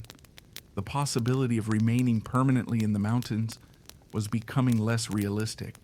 Still, Geronimo did not want to surrender blindly. He wanted to know what would happen to his people. Would they remain in the Southwest? Would they be allowed to live together? Would they keep their homes? Would they be sent away? These questions mattered deeply because surrender was not simply about Geronimo. It was about an entire community. The United States government wanted permanent control. Geronimo wanted security. The two sides were trying to negotiate from completely different positions. One side had enormous military power. The other had almost none. But Geronimo still had something valuable. He could refuse as long as he remained free. The government had to continue searching, and the search was expensive. The army wanted the problem resolved. The pressure increased. Eventually, an American officer named Charles Bear Gatewood became important to the final negotiations. Gatewood had experience in the Southwest. He had developed some ability to communicate with Apache leaders. He understood that simply threatening Geronimo would probably not work. Geronimo needed to believe that surrender would be safer than continued flight. The negotiations were delicate. One wrong statement could destroy the possibility of peace. Imagine the year 1886. Geronimo sits across from American representatives. He is older now. The young warrior who had once lost his family has become a weathered leader. His life has been shaped by decades of conflict. He has seen friends die. He has watched communities disappear. He has spent years moving through the mountains. And now, he is being asked to trust the people who have been pursuing him. Perhaps he thinks about the past. Perhaps he remembers his first family. Perhaps he remembers the mountains where he grew up. Perhaps he thinks about the people still following him. The decision is enormous. Surrender could bring an end to the fighting, but it could also mean exile. Geronimo eventually agrees. The final surrender begins. The Apache group moves toward the army. Weapons are laid down. Horses are gathered. The long pursuit is ending. For the soldiers, this is a victory. For Geronimo, it is something far more complicated. He has survived.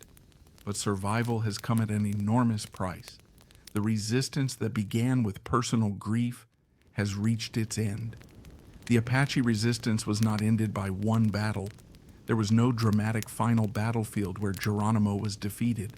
Instead, it ended through exhaustion, military pressure, broken trust, negotiation, and the realization that continued resistance had become almost impossible. The final surrender took place in September 1886. Geronimo and his followers surrendered to General Nelson A. Miles near Skeleton Canyon in present-day Arizona. With him was a small group of Apache followers. The famous resistance leader was finally in American custody. The story that had begun decades earlier among the mountains of the Southwest had entered a completely different chapter. Geronimo was no longer a free man, he was a prisoner, and the United States government now had to decide what to do with him. That decision would lead to one of the most painful chapters in the history of his life. Geronimo and many of the Chiricahua Apache were not simply allowed to return home. Instead, they were sent away, far away. The people who had lived in the Southwest for generations were removed from their homeland. Geronimo would travel east as a prisoner. The mountains would disappear behind him. Imagine the journey in the autumn of 1886. Geronimo sits aboard a train outside the window. The landscape changes. The desert gives way to places he has never known. He watches the country passing by. For much of his life, his world had been mountains, canyons, deserts, horse trails. Now, there are railroad tracks, stations, towns, fields, buildings, crowds. The technology of the United States is carrying him farther away from home with astonishing speed. He is no longer moving on horseback. He is being transported by a machine, and he cannot simply turn around. This must have been a profound psychological change. The man who had spent decades escaping across open country was now confined inside a railroad system. His freedom was gone. The mountains were behind him, and the future was uncertain. The Chiricahua Apache were moved through a series of locations. Many suffered from disease, poor conditions, and separation from their homeland. Families were divided. Children grew up far from the places their parents had known. The consequences were not limited to Geronimo. An entire community was experiencing forced displacement. This is essential to understanding the final chapters of his story. The famous surrender did not mean that life suddenly became peaceful. It began another struggle, a struggle over identity, family, land, memory, and the right to return home. Geronimo himself would spend the rest of his life far from the mountains where he had grown up. He would become famous. His photograph would appear in newspapers. Visitors would want to see him. People would ask him about his life. The man who had once been hunted through the Southwest would become a public curiosity. But beneath the fame, there was still an old man who had lost his homeland. The legend was becoming larger. The person was becoming harder to see. In the years that followed, Americans would begin turning Geronimo into a symbol. Some would portray him as a dangerous savage. Others would romanticize him as a fearless warrior. Neither image fully captured the man. Geronimo had been a father, a husband, a survivor, a leader, a prisoner, and a human being trying to navigate a world that had changed beyond recognition. The final surrender had ended his resistance, but it had not ended his story. In many ways, it was only the beginning of his most complicated chapter, because now Geronimo had to live in a country that had defeated him, while carrying the memories of the homeland he had spent his entire life defending. And the next part of his journey would take him far beyond the mountains, into military prisons, distant territories, public exhibitions, and eventually the final years of his life. The mountains were behind him now. For most of his life, Geronimo had known the Southwest as a landscape of movement. He had ridden through its valleys, crossed its deserts, hidden among its mountains, followed its rivers, and escaped across its difficult trails. But after the surrender in 1886, the direction of his life changed completely. He was no longer the man being pursued. He was a prisoner. and the United States government now controlled where he would go. The journey away from the Southwest was one of the most painful transitions of his life. Geronimo had spent decades fighting to remain in the land where he had been born. Now, he was being taken away from it. He traveled by railroad. The same technology that was transforming the American West was now carrying him farther and farther from home. Imagine the autumn of 1886. Geronimo sits inside a railroad car. Outside the window, the landscape moves quickly. He sees plains, towns, fields, telegraph poles, buildings, people. The scenery is unlike the world he knew. For a man who had spent much of his life traveling on horseback, the speed of the train must have seemed extraordinary. But there was another reality. He could not simply choose where the train went. He could not stop and turn toward the mountains. His destination had been decided for him. The Apache prisoners were being transported east. The Chiricahua people were being treated as prisoners of war, and the government intended to keep them far from their homeland. This was the beginning of a long and painful period of exile. Geronimo and other Chiricahua Apache were eventually sent to Florida. For people accustomed to the dry mountains and deserts of the Southwest, Florida was a completely different world. The climate was humid. The landscape was green. The air was heavy. The environment was unfamiliar, and disease became a serious problem. Many Apache prisoners became sick, some died. The journey that had begun with surrender was becoming a humanitarian tragedy. Geronimo had survived decades of warfare. He had survived dangerous journeys. He had survived military pursuit, but now he was facing something very different: confinement, disease, and separation from home. Imagine Geronimo standing somewhere in Florida in the year 1887. The air is warm and humid. Trees surround him. The landscape is green. There are no familiar mountains on the horizon, no dry desert valleys, no rocky trails that he knows by memory. Instead, there is water, swamp, dense vegetation, and a climate unlike anything he had known. He has survived the mountains, but he is now trapped in a place he does not understand. For many Apache prisoners, the psychological effect was enormous. Their homeland was thousands of miles away. Their families had been uprooted. Their traditional way of life had been disrupted, and many had no idea when or if they would ever return home. The government had effectively transformed a military victory into permanent displacement. Geronimo was no longer fighting a campaign.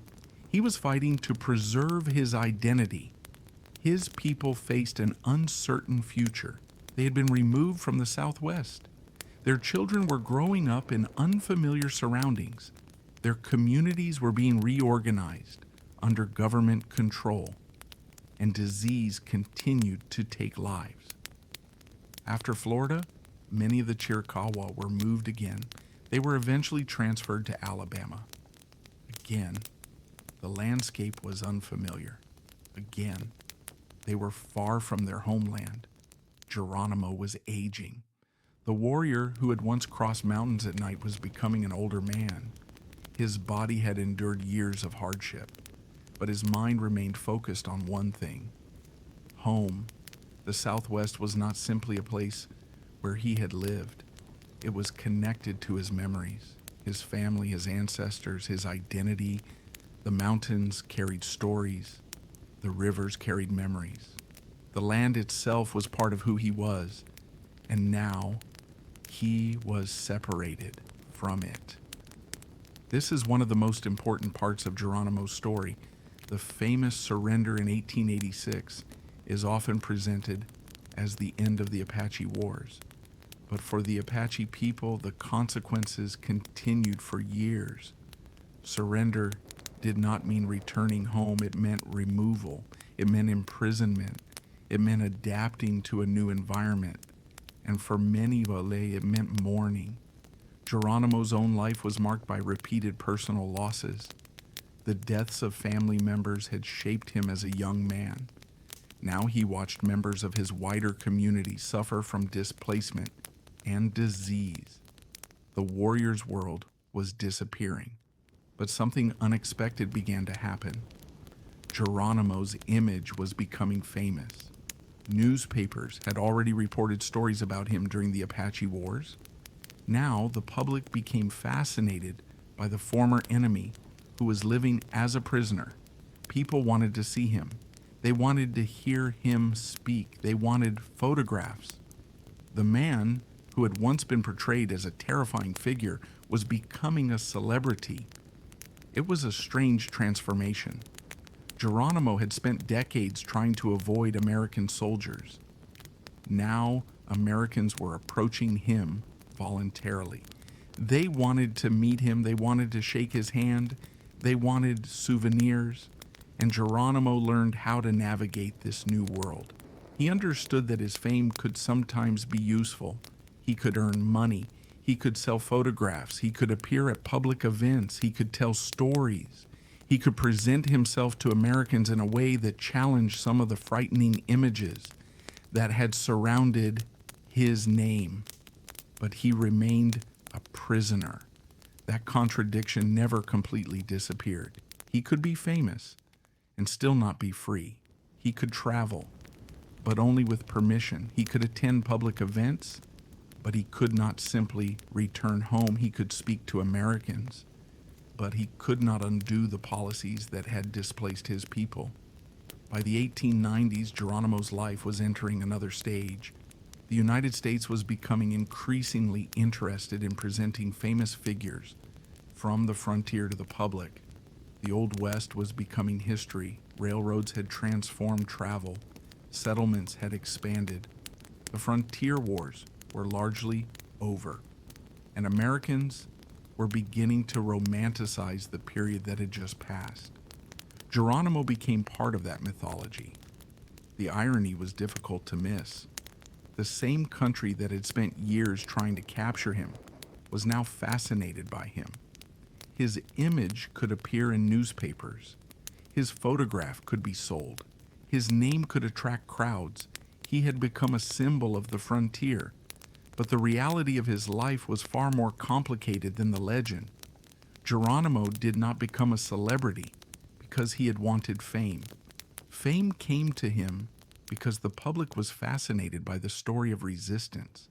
He represented something Americans believed was disappearing: the old frontier, the wilderness, the mounted warrior, the last great resistance. But Geronimo himself continued to live with the consequences of that history.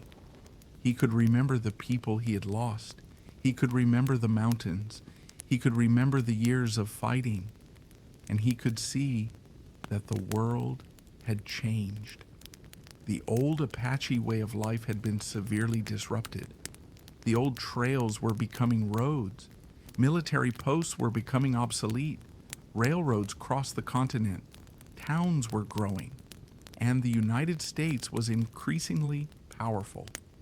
The world in which Geronimo had grown up was disappearing.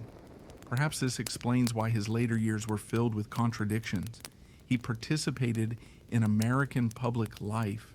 He appeared at major events. He interacted with military officers. He sold photographs. He rode in parades. He became a recognizable figure, yet he never stopped being a man who'd been removed from his homeland. The public saw the legend. Geronimo remembered the loss. And those two versions of him existed side by side.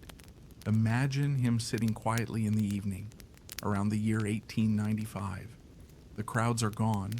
The photographs are put away. The noise has faded. For a moment, he is simply an old man. Perhaps he remembers the mountains. Perhaps he remembers riding through the desert. Perhaps he thinks about the family he lost when he was young.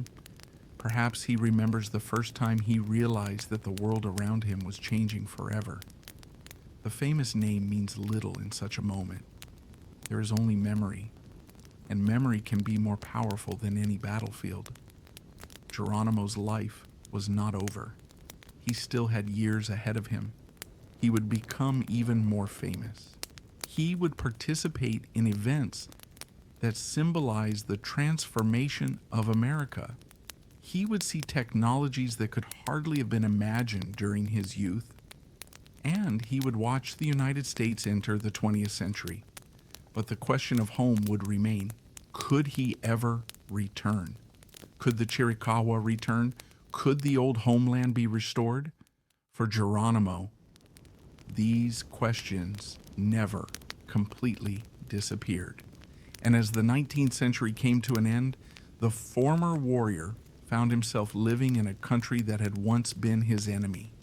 He was famous, he was photographed, he was admired by some, feared by others, studied by historians. But he remained far from the mountains where his story had begun. The warrior had surrendered, the legend had survived, and the old man was now watching a new America emerge around him. The 20th century was approaching, and Geronimo would live long enough to see it. The 19th century was coming to an end. Geronimo had survived the years of war. He had survived pursuit through deserts and mountains. He had survived surrender. He had survived imprisonment far from his homeland. And now, he was entering a completely different kind of life. The warrior who had once been one of the most feared figures on the American frontier was becoming an old man. But his name was more famous than ever. The United States was fascinated by him. Newspapers wanted stories. Photographers wanted his portrait. Crowds wanted to see the famous Apache leader. And Geronimo learned how to live within a society that had once hunted him. This transformation was extraordinary. Imagine the year 1890. Geronimo is no longer moving secretly through the mountains. He is not sleeping beside a hidden campfire. He is not watching for soldiers on a distant ridge. Instead, he is living under government supervision. The world around him is unfamiliar. Yet people recognize him. They know his name. Some know him only from newspaper stories. Others have seen photographs. To many Americans, he has become a symbol of the frontier. But what did Geronimo think of this new role? The answer was complicated. He understood that fame could provide opportunities. Public appearances could earn money. Photographs could be sold. His presence could attract attention, and attention could sometimes give him a voice. But fame could not give him freedom. He remained a prisoner of war. His homeland remained far away. And the people who had followed him had also been removed from their traditional territory. The contradiction was impossible to ignore. The United States had once described Geronimo as a dangerous enemy. Now Americans paid money to see him. The warrior had become a curiosity. The prisoner had become a celebrity. And the legend was beginning to overshadow the human being. During the 1890s, Geronimo participated in public events. He appeared at fairs and exhibitions. He sold photographs. Visitors approached him. Some wanted souvenirs. Some wanted stories. Some simply wanted to see the man whose name had appeared in newspapers for decades. Imagine standing in a crowd around the year 1898. There are hundreds of people gathered. Among them is an elderly Apache man. His face is weathered. His hair is gray. His clothing is no longer that of a man hiding in the mountains. People recognize him immediately. Whispers move through the crowd. Geronimo. The name travels from one person to another. Some people stare. Some smile. Some are fascinated. The man standing before them is the same person who had once escaped across the Southwest. But the crowd sees only part of the story. They do not see the young Goyaałé. They do not see the family he lost. They do not see the years of hunger and pursuit. They do not see the nights spent moving through mountains. They see an old man, a famous name, a living symbol of a frontier that was rapidly disappearing. Geronimo understood the power of that image. He could use it, and sometimes he did. Public appearances gave him income. They also allowed him to interact with Americans outside the military system. He could speak about his experiences. He could describe his life. He could challenge the idea that he was simply a monster from the wilderness. But the public still wanted a legend. And legends are rarely accurate. Newspapers often exaggerated stories about Geronimo. Some accounts portrayed him as extraordinarily violent. Others romanticized his courage. Both approaches simplified him. The real Geronimo was more complicated. He had participated in warfare. He had killed. He had lost people he loved. He had made decisions that caused suffering. He had also experienced violence against his own family and community. He was shaped by a violent frontier. To understand him does not require pretending that everything he did was admirable. It requires understanding the world in which he lived. And that world was changing rapidly. The United States was becoming an industrial power. Railroads crossed the country. Cities were growing. Factories were expanding. Telephones were beginning to change communication. Electricity was transforming urban life. And the old frontier was becoming a memory. Geronimo had lived in a world of horses and mountain trails. Now he was living in a world of trains, telegraphs, newspapers, and factories. The contrast must have been extraordinary. Imagine Geronimo seeing a modern American city around the year 1900. Buildings rise higher than anything he knew as a child. Crowds move through streets. Electric lights shine after dark. Streetcars move through busy roads. Machines fill the air with unfamiliar sounds. He had grown up in a world where the distance between communities could take days to cross. Now people could travel enormous distances by train. Messages could travel almost instantly. The United States had transformed during his lifetime, and Geronimo had witnessed the transformation from the center of the story. But there was one thing technology could not change: his memories. He still remembered the Southwest. He remembered his childhood. He remembered his family. He remembered the mountains.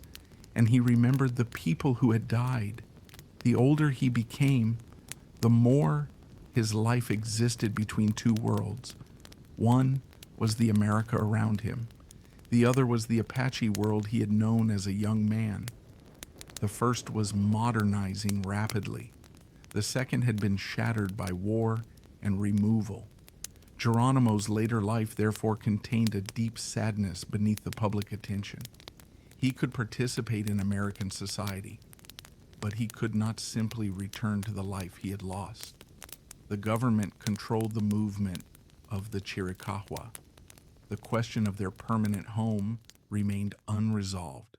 For years, Geronimo and other Apache people hoped that they might eventually return to the Southwest. But the process was slow. There were political obstacles. There were questions about land. There were government officials who opposed the idea. The former prisoners had spent years far from home. Some had died. Children had grown up elsewhere. Communities had changed. Returning was not as simple as riding back across the mountains. The homeland itself had changed. Settlers had arrived. Land had been claimed. New towns had grown. The Southwest of Geronimo's childhood no longer existed in exactly the same form. This created another painful reality. Even if he returned, he could never return to the world he remembered. Time had moved forward. So Geronimo continued living in exile. He adapted. He learned to navigate American society. He became increasingly comfortable with public appearances. He sold photographs. He attended events. He interacted with soldiers and civilians.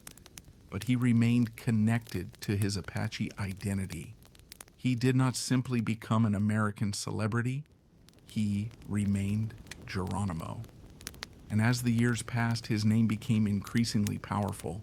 Americans who had never seen the Southwest knew it. Children heard stories about him. Newspapers printed photographs. The name appeared in books. The legend expanded. But Geronimo was not the only Apache whose story deserved attention. His fame sometimes overshadowed the experiences of other Apache people. The history of forced removal affected entire families and communities. Men, women, and children experienced displacement. Some died from disease, some struggled to adapt, some attempted to preserve traditions, others found themselves caught between cultures. The story was much larger than one man. Geronimo simply became its most famous face, and perhaps that is one reason his legacy remains so complicated. He represents resistance, but he also represents loss. He represents courage, but also violence. He represents the old frontier, but also the arrival of modern America. He was both a historical person and a symbol created by generations of storytelling. As the 20th century approached, Geronimo was becoming increasingly old. His body carried the marks of a difficult life, but his mind remained connected to the past. He had lived through extraordinary changes. Born before the Civil War, he had seen the United States expand across the continent. He had witnessed the rise of railroads. He had seen the frontier wars end. He had watched Apache communities displaced. And now he was entering the new century, a century of automobiles, airplanes, motion pictures, modern cities. Geronimo could not know what the future would bring, but he had already lived through a transformation few people could imagine. He had been born into one world and was now living in another. Yet one question remained unresolved. Would the Apache people ever truly regain a place they could call home? And would Geronimo ever be able to return to the mountains that had shaped his entire life?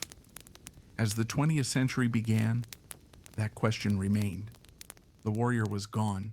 The prisoner had become a celebrity. But the old man still remembered the mountains. And soon, Geronimo would take part in one of the most symbolic moments of his later life. A moment when the famous Apache leader would appear before the American public, not as a warrior, not as a prisoner, but as a living reminder of a frontier that had almost completely disappeared. The new century had arrived. Geronimo had lived through a lifetime of extraordinary change. He had been born into a world of Apache camps, horses, mountain trails, and desert valleys. He had grown into a warrior during decades of conflict. He had watched his homeland become increasingly controlled by Mexico and the United States. He had resisted. He had surrendered. He had escaped. He had been pursued across mountains and deserts, and finally, he had been taken far away from the land where his story began. Now, as the 20th century opened, Geronimo was no longer the young warrior who could disappear into the mountains. He was an aging man, but his name had become famous across America. The country that had once hunted him now wanted to see him, and Geronimo was beginning to understand that his image had become almost as powerful as his real life. In the year 1900, America was changing at extraordinary speed. Cities were growing. Factories were expanding. Railroads connected distant parts of the country. Electric lights were becoming increasingly common. New inventions appeared one after another. The old frontier was becoming something people remembered rather than something they experienced. For many Americans, Geronimo represented that disappearing world. He was a living connection to a time of horses, scouts, soldiers, deserts, and mountain warfare. But Geronimo's own memories were much more complicated. He did not simply remember the romance of the frontier. He remembered death. He remembered displacement. He remembered the loss of his family. He remembered years of uncertainty. And he remembered the homeland from which he had been removed. The public wanted stories of the famous warrior, but behind the famous name was an old man carrying decades of memories. Imagine Geronimo around the year 1901. He sits quietly away from a crowd. People have been asking questions. They want to hear about the battles. They want to hear about escapes. They want to know how he survived. But perhaps his thoughts have wandered somewhere else. Perhaps he's thinking about the mountains. Perhaps he's remembering a place from childhood.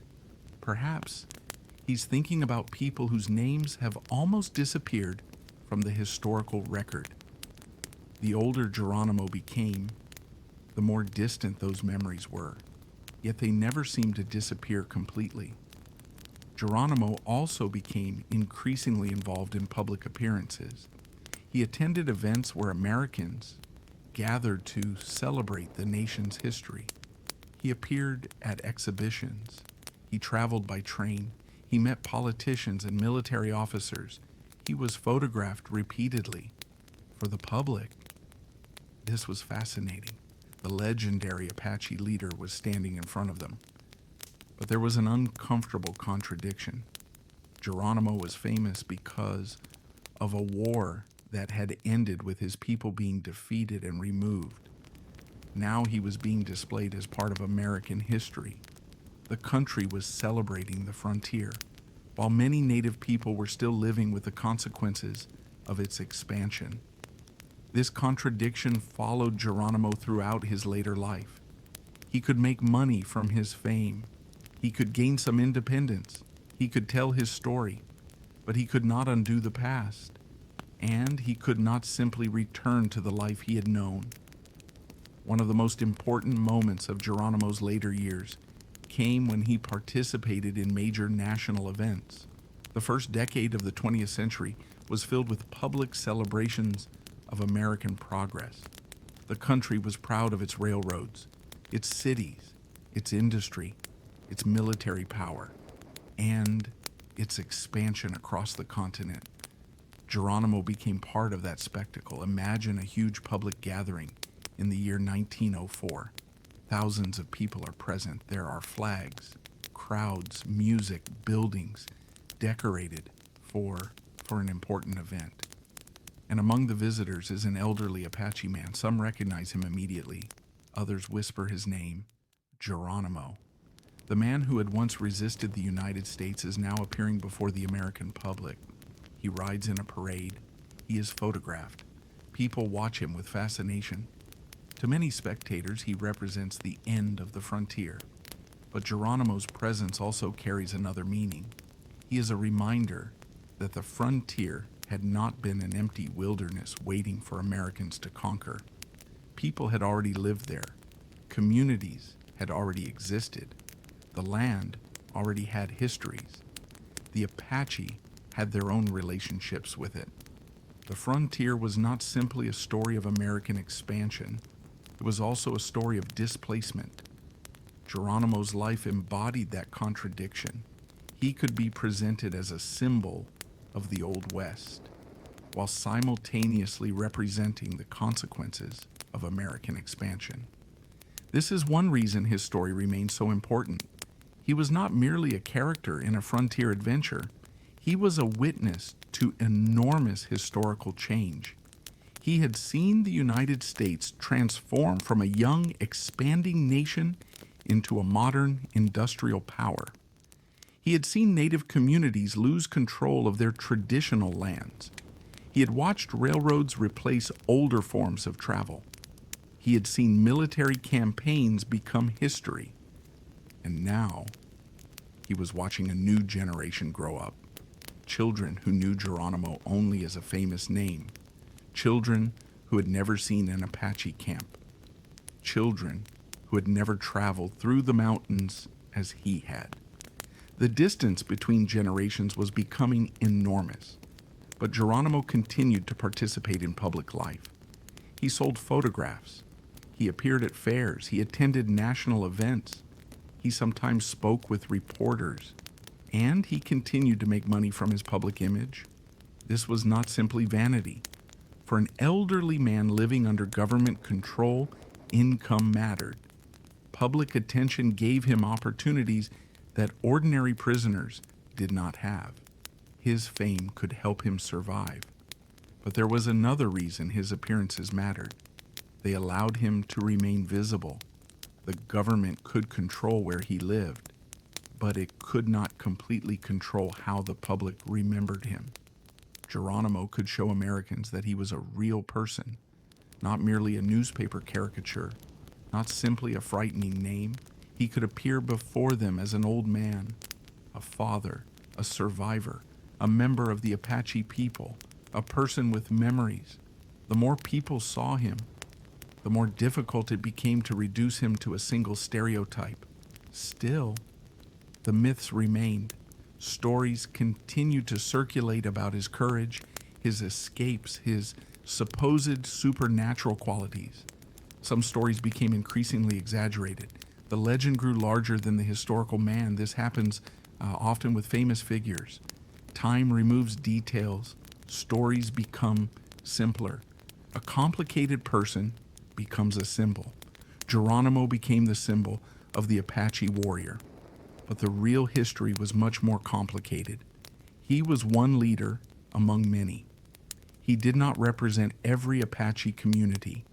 He did not control all Apache resistance. His decisions were shaped by personal experiences, family losses, political changes, and the actions of governments. Understanding that complexity does not make his story less remarkable. It makes it more human.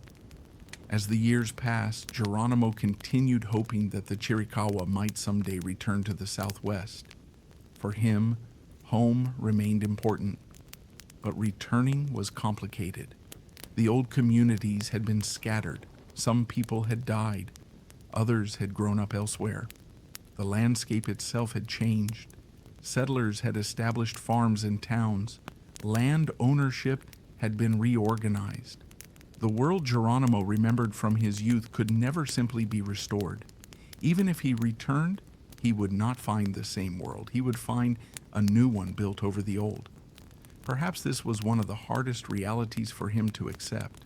A person can survive a war and still lose the world that existed before it. Geronimo had survived, but survival did not mean that he had won. The mountains remained, his memories remained, but the freedom he had once known was gone, and now he was growing older. His strength was declining.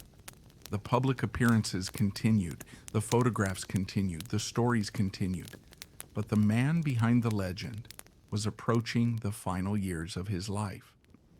By the beginning of the second decade of the 20th century, Geronimo had lived through nearly 80 years of American history. He had witnessed the transformation of the Southwest. He had watched the frontier disappear. He had seen the rise of modern America. And yet, part of him still belonged to the mountains where he had been a child, the mountains where he had hunted, the mountains where he had fought, the mountains where he had escaped, the mountains he had ultimately been forced to leave. Perhaps that is why his later life feels so different from the stories of his youth. The warrior had become a witness. The fighter had become a storyteller. The fugitive had become a public figure. And the man who once disappeared into the mountains was now living in a country that knew his face. But one final chapter remained. Geronimo would soon make another public appearance. Another moment would capture the strange transformation of his life. An Apache warrior who had spent decades fighting the United States would stand before the nation as an elderly man, while America celebrated its own history. And beneath the spectacle, there would remain a quieter story, the story of a man who had lost his homeland, but never completely lost his memory of it. The final years of Geronimo's life were approaching, and with them, the final chapter of one of the most remarkable lives in the history of the American West. The years were passing quietly.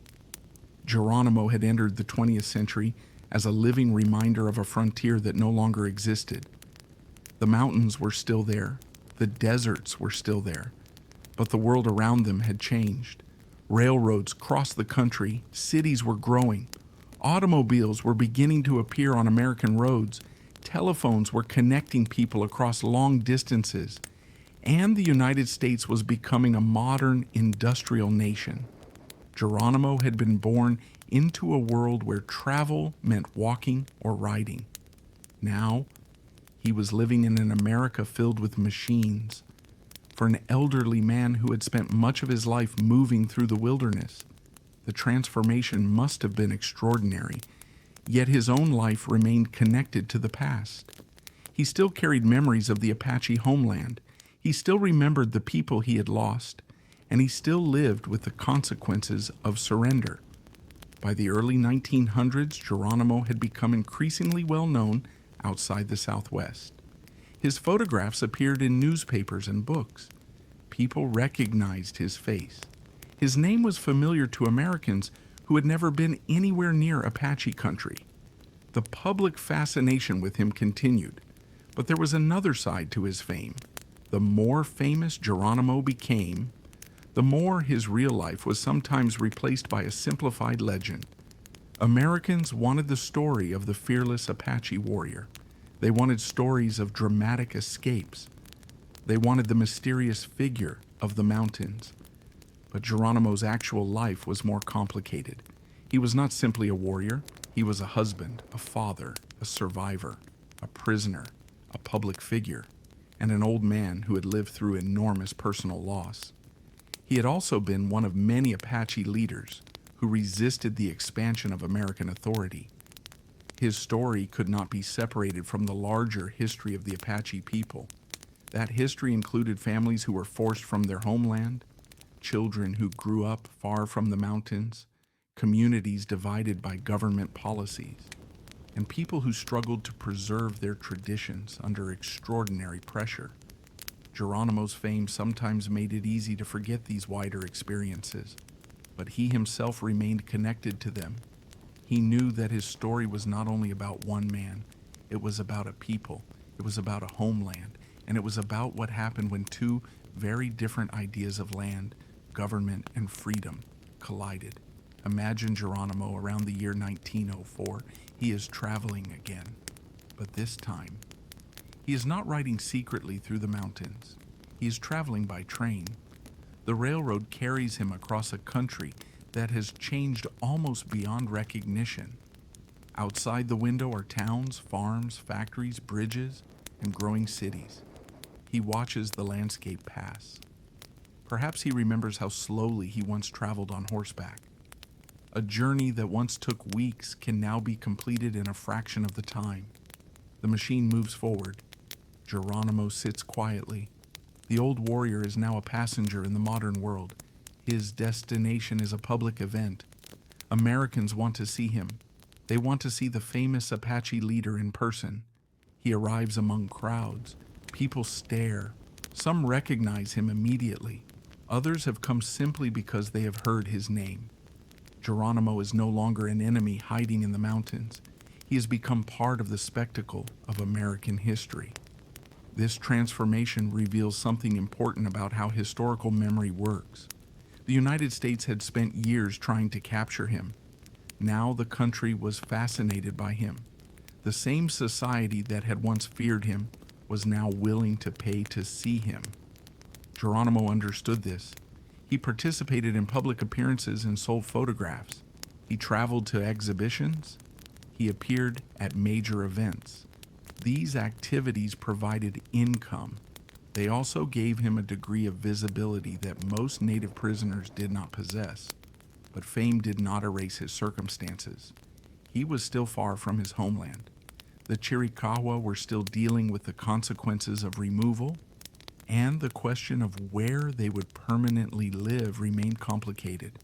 For Geronimo, home was not simply a house, it was the mountains, the valleys, the rivers, the places where his ancestors had lived, the trails he had learned as a child, the landscape where his family had once existed. You could move a person hundreds or thousands of miles away, but you could not simply move their memories. Geronimo carried those memories wherever he went, and as he became older, they may have become even more important. The past becomes different when a person realizes that much of it can never return. A young man looks toward the future. An old man often looks backward. Geronimo had lived long enough to see almost everything he knew transformed. His childhood world was gone. Many of the people he had known were gone. The old political landscape was gone. The old frontier was gone. Even the idea of the American West was becoming something created in books, photographs, films, and public stories. Geronimo himself was becoming part of that mythology, but he was still alive to witness it. This created a strange position. He was both a participant in history and an object of historical curiosity. People wanted to ask him about the past. They wanted stories about the battles. They wanted to know how he had escaped soldiers. They wanted to understand what he had been like during the years of resistance. But perhaps some of the most important parts of his life were quieter. The memories of his family, the grief he carried, the years of imprisonment, the separation from his homeland, the lives of his fellow Apache people. These things were less exciting to the public, but they were central to the man himself. Geronimo's story also reminds us that surrender does not always end a conflict. The fighting ended in 1886, but the consequences continued. The Chiricahua had to rebuild their lives far from their original homeland. Some adapted to new circumstances. Some continued to struggle. Some sought education. Some worked within American institutions. Others tried to preserve traditional practices. The next generation faced a difficult question. How could they remain Apache while living in a society that expected them to change? Geronimo lived long enough to see some of these changes. He watched younger Apache people grow up in a world very different from his own. Some spoke English, some attended American schools, some adopted American clothing and occupations. Others remained closely connected to Apache traditions. The old world and the new world existed side by side. Geronimo himself occupied that same space.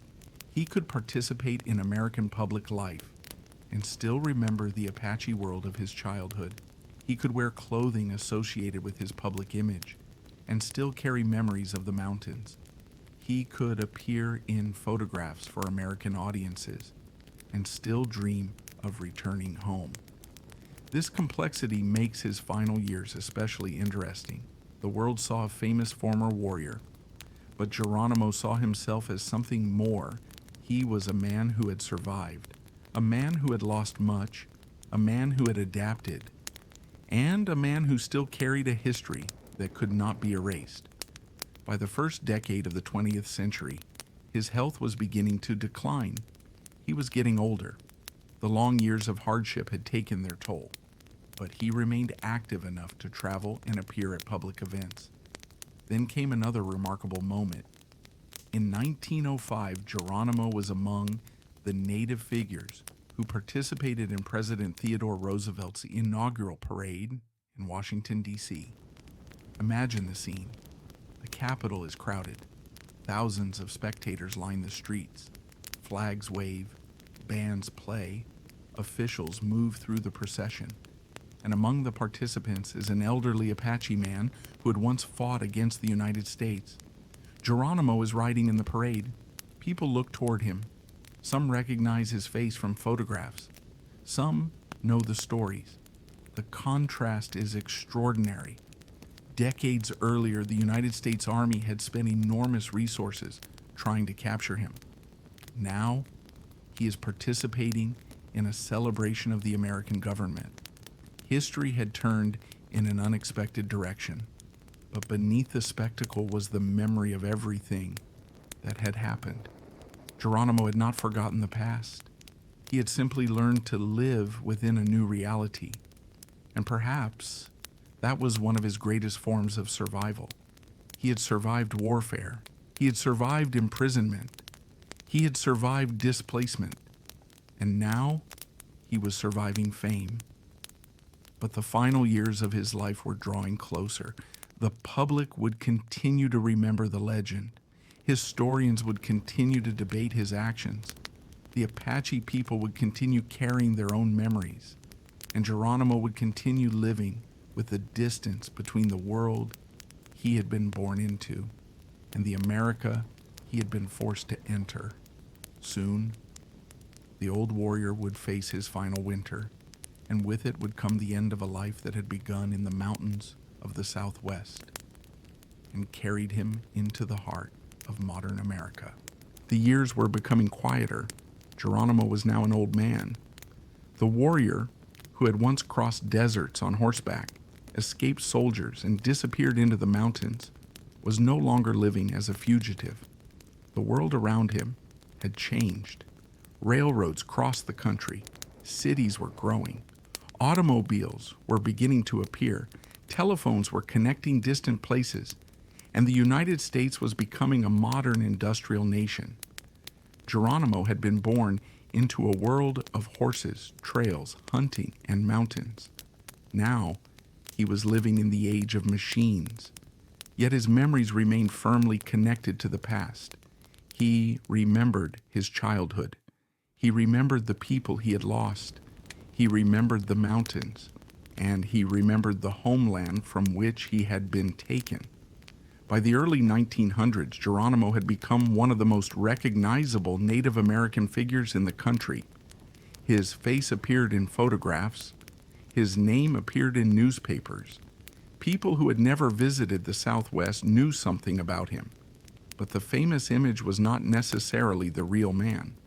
The public wanted the legendary Apache warrior. They wanted stories of battles, escapes, and courage. But behind the legend was an elderly man who had experienced enormous loss. He had been a husband, a father, a warrior, a prisoner, and a survivor. He had also become a witness to a changing America. Imagine the year 1905. Geronimo is traveling through the country by train. He looks outside the window as towns, farms, bridges, and cities pass by. The journey that once required weeks on horseback can now be completed in a fraction of the time. The old warrior is traveling through a world his younger self could never have imagined. He attends public events. People recognize him. Crowds gather. Photographers take his picture. Some want to hear his stories. Others simply want to see the famous man whose name had appeared in newspapers for decades. Geronimo understands that his fame can provide him with opportunities. He sells photographs. He appears at exhibitions. He participates in public events. In a country that once hunted him, he has become a celebrity. But there is a deep contradiction beneath that fame. He is famous, yet he is not free. He can travel with permission. He can earn money. He can speak to the public. But he cannot simply return to the mountains of his childhood. His homeland remains far away, and the world he remembers no longer exists in the same form. This may have been one of the hardest truths of his later life. You can survive a war, but still lose your world. The mountains remained, the rivers remained, but the communities, political boundaries, and way of life Geronimo had known had been transformed. The old frontier was disappearing. America was becoming modern. The automobile was beginning to replace the horse. Factories were expanding, cities were growing, and Geronimo was watching all of it. He had been born before the American Civil War. Now he was living in the 20th century. Few people could claim to have witnessed such a transformation. Yet the public often saw only the legend. They did not see the grief behind his eyes. They did not see the memories of his family. They did not see the years of imprisonment. They did not see the communities that had been displaced. They saw Geronimo, a famous name, a symbol of the Old West. But Geronimo's story was larger than one man. It was also the story of the Apache people. Families had been separated. Communities had been removed from their homeland.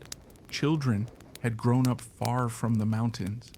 disease and hardship had taken many lives, and generations were forced to adapt to a new society. Geronimo remained connected to this larger history. He knew that his story was not only about his own resistance, it was about a homeland, a people, and the consequences of American expansion.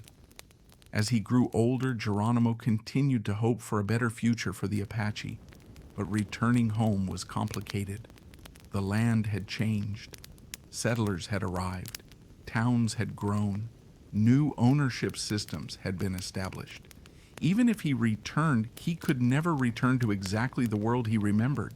The past could be remembered, but it could not be recreated. By 1909, Geronimo was approaching 80 years old. His body had survived decades of hardship, but age was catching up with him. In February of that year, he was living near Fort Sill, Oklahoma. One evening, he went riding.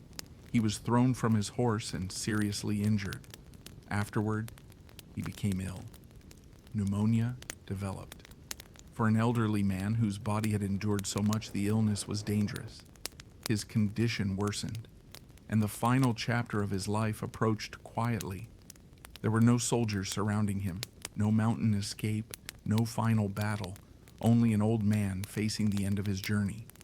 On February 17th, 1909, Geronimo died. He was approximately 80 years old. The man who had spent decades escaping capture was finally beyond pursuit. His life had begun in the Apache homeland. It had carried him through family tragedy, warfare, resistance, imprisonment, exile, and unexpected fame. And it ended far from the mountains, where his story had begun. But his death did not end his legend. The stories continued, books were written, photographs were reproduced. His name became permanently connected with resistance in the American West. But the meaning of Geronimo continued to change. To some, he was a warrior. To others, a symbol of resistance. To others, a reminder of the disappearing frontier. And for many Apache people, his story was connected to something deeper: the loss of homeland, the survival of a people, and the memory of a world that had been transformed. Geronimo was not simply a hero or a villain. He was a human being living through an extraordinarily violent and complicated period. His actions had consequences. So did the actions of those who fought against him. And ordinary families often suffered the most. That complexity is what makes his story worth remembering. Geronimo spent much of his life trying to remain free. He could not preserve the world he had inherited, but he survived long enough to become a witness to its disappearance. He witnessed the expansion of the United States, the transformation of the Southwest, the displacement of native communities, and the birth of the modern American West. The mountains remained after he was gone. The deserts remained. The rivers continued flowing. The old trails continued winding through the landscape. But the man who had once walked them was gone. Only the memories remained, and the stories. Stories that would continue whispering across the generations. The story of Geronimo does not truly end with his death. A life can end, but the meaning of that life can continue changing for generations. When Geronimo died in 1909, the world he had been born into was almost impossible to recognize. The mountains were still there. The deserts still stretched beneath the sun. The rivers continued flowing through the Southwest. But the political and cultural world of his childhood had largely disappeared. The Apache homeland had been transformed. Railroads crossed the country. Towns and cities had expanded. Military forts and roads had changed the landscape. And the United States had become a powerful modern nation. Geronimo had witnessed much of that transformation with his own eyes. He had been born into a world of horses and mountain trails. He had grown into adulthood during years of conflict, He had become a warrior after devastating personal loss. He had spent decades resisting American and Mexican forces. He had escaped capture again and again, and eventually he had surrendered. But surrender had not meant returning home. It had meant exile. It had meant imprisonment. It had meant watching the people around him adapt to a world they had never chosen. That is why Geronimo's final years are so important. They remind us that the end of fighting does not necessarily mean the end of suffering. For the Apache people, the consequences of the 19th century continued long after the guns became quiet.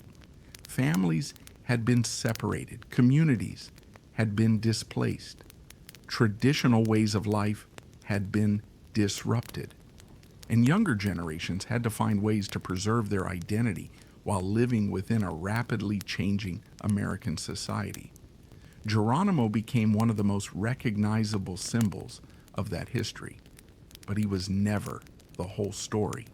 He was one man, one leader, one survivor.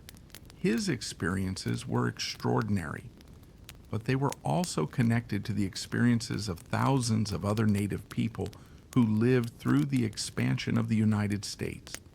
Some resisted, some negotiated, some adapted, some served as scouts, some moved to reservations, some lost their lives, and many simply tried to protect their families. History becomes clearer when we remember all of them. Geronimo's name became famous because his resistance lasted so long. But his story was never simply about fighting. It was about freedom. It was about family. It was about memory. And above all, it was about belonging to a place. For Geronimo, the mountains of the Southwest were not just territory. They were home. They were where he had grown up, where he had learned to survive, where he had hunted, where he had fought, where he had loved, and where he had suffered some of the greatest losses of his life. The landscape carried his memories. Perhaps that is why the mountains remain such an important part of his story. Even after Geronimo was taken away, they remained a silent witness to everything that had happened. Imagine standing in those mountains today. The wind moves through the trees, the sun disappears behind a ridge, a river passes quietly through the valley. There may be no obvious sign that Geronimo once traveled there. No army is approaching. No horses are rushing across the trail. No rifle fire breaks the silence. But if you know the history, the landscape feels different. Every canyon seems to hold a memory. Every trail suggests a journey. Every distant peak reminds us that the land remembers even when people forget. Geronimo spent his life trying to remain connected to that world. He could not stop history. He could not prevent the expansion of the United States. He could not restore the world of his childhood. But he refused to let his identity disappear. That may be one of the deepest meanings of his story. Resistance does not always mean victory. Sometimes resistance means refusing to forget who you are. Geronimo became famous in a country that had once called him an enemy.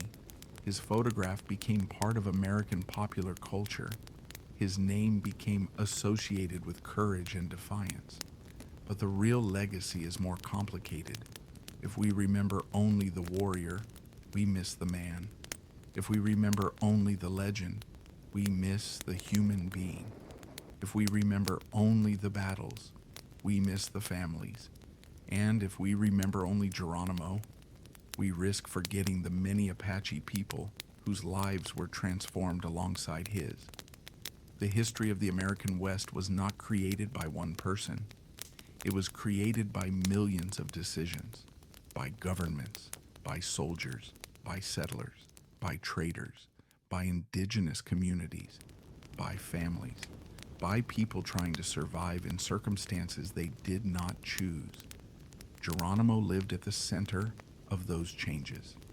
And perhaps that is why his story continues to fascinate people more than a century after his death. He represents a question that has no easy answer. What does a person do when the world they know is disappearing? Some surrender, some adapt, some leave, some fight. Geronimo fought for much of his life. He fought because he believed freedom was worth the danger. He fought because he remembered what had been taken from him. He fought because he did not trust promises from governments that had repeatedly changed the conditions of his people's lives. But eventually, even Geronimo had to accept that the struggle could not continue forever. He surrendered in 1886. The fighting ended. The world moved forward, and Geronimo lived long enough to see himself become part of the history he had once been fighting against. That is perhaps the greatest irony of his life. The United States could not erase him. Instead, it turned him into a legend. But legends can be dangerous. They can make complicated lives appear simple. They can turn human beings into symbols. They can make violence seem romantic. They can hide suffering beneath adventure. So when we remember Geronimo, it is worth remembering the whole person. The child named Goyaałé, the young man who lost his family, the husband and father, the warrior, the leader, the prisoner, the exile, the celebrity, and finally, the old man who died far from the mountains of his childhood. His story was not a simple tale of good versus evil. It was a story of people caught inside enormous historical forces. It was a story of two worlds colliding, and it was a story of what happens when one world has vastly greater military and political power than the other. Geronimo did not win the war, but neither did his story disappear. More than a century after his death, his name remains, his story remains, and the Apache people remain. That last point matters. History sometimes speaks about native peoples as if they belong only to the past, as if the story ended when the frontier wars ended. It did not. Apache communities survived, families survived, languages, traditions, memories, and identities survived. The people continued into the 20th century and into the 21st. The story did not end in 1886. It did not end in 1909. It continued, and it continues still. Perhaps that is the most important lesson we can take from Geronimo's life. History is not simply a collection of endings. It is a collection of continuations. A decision made by one generation can shape another. A memory can survive long after the person who created it is gone. A story can travel farther than any army, and sometimes the quietest legacy is the strongest. Geronimo's final resting place is far from the mountains where he was born, but the landscape that shaped him remains. The desert wind still moves across the southwest. The mountains still rise against the evening sky, and if you stand there quietly, you can imagine another time. A small camp beneath the stars, horses resting nearby, a fire glowing softly, a young Apache man looking toward the mountains. He does not know what the future will bring.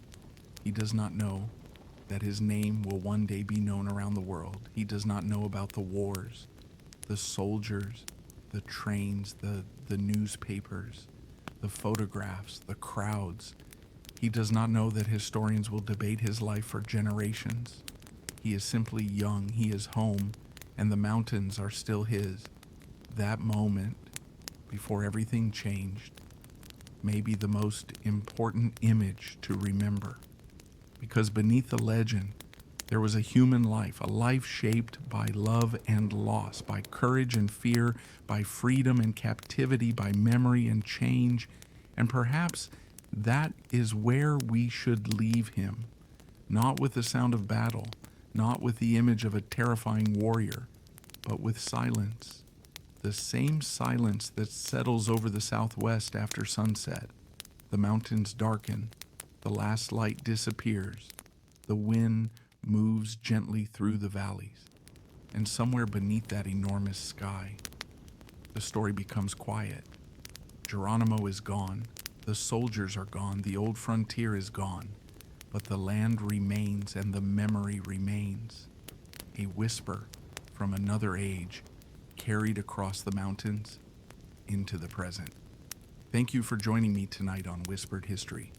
If you enjoyed this journey through the life of Geronimo, please take a moment to like this video, leave a comment, and subscribe to Whispered History for more long-form journeys into the forgotten corners of the past. Turn down the lights, close your eyes, let the noise of the modern world fade away, and remember, history is still speaking. Sometimes you only have to be quiet enough to hear it.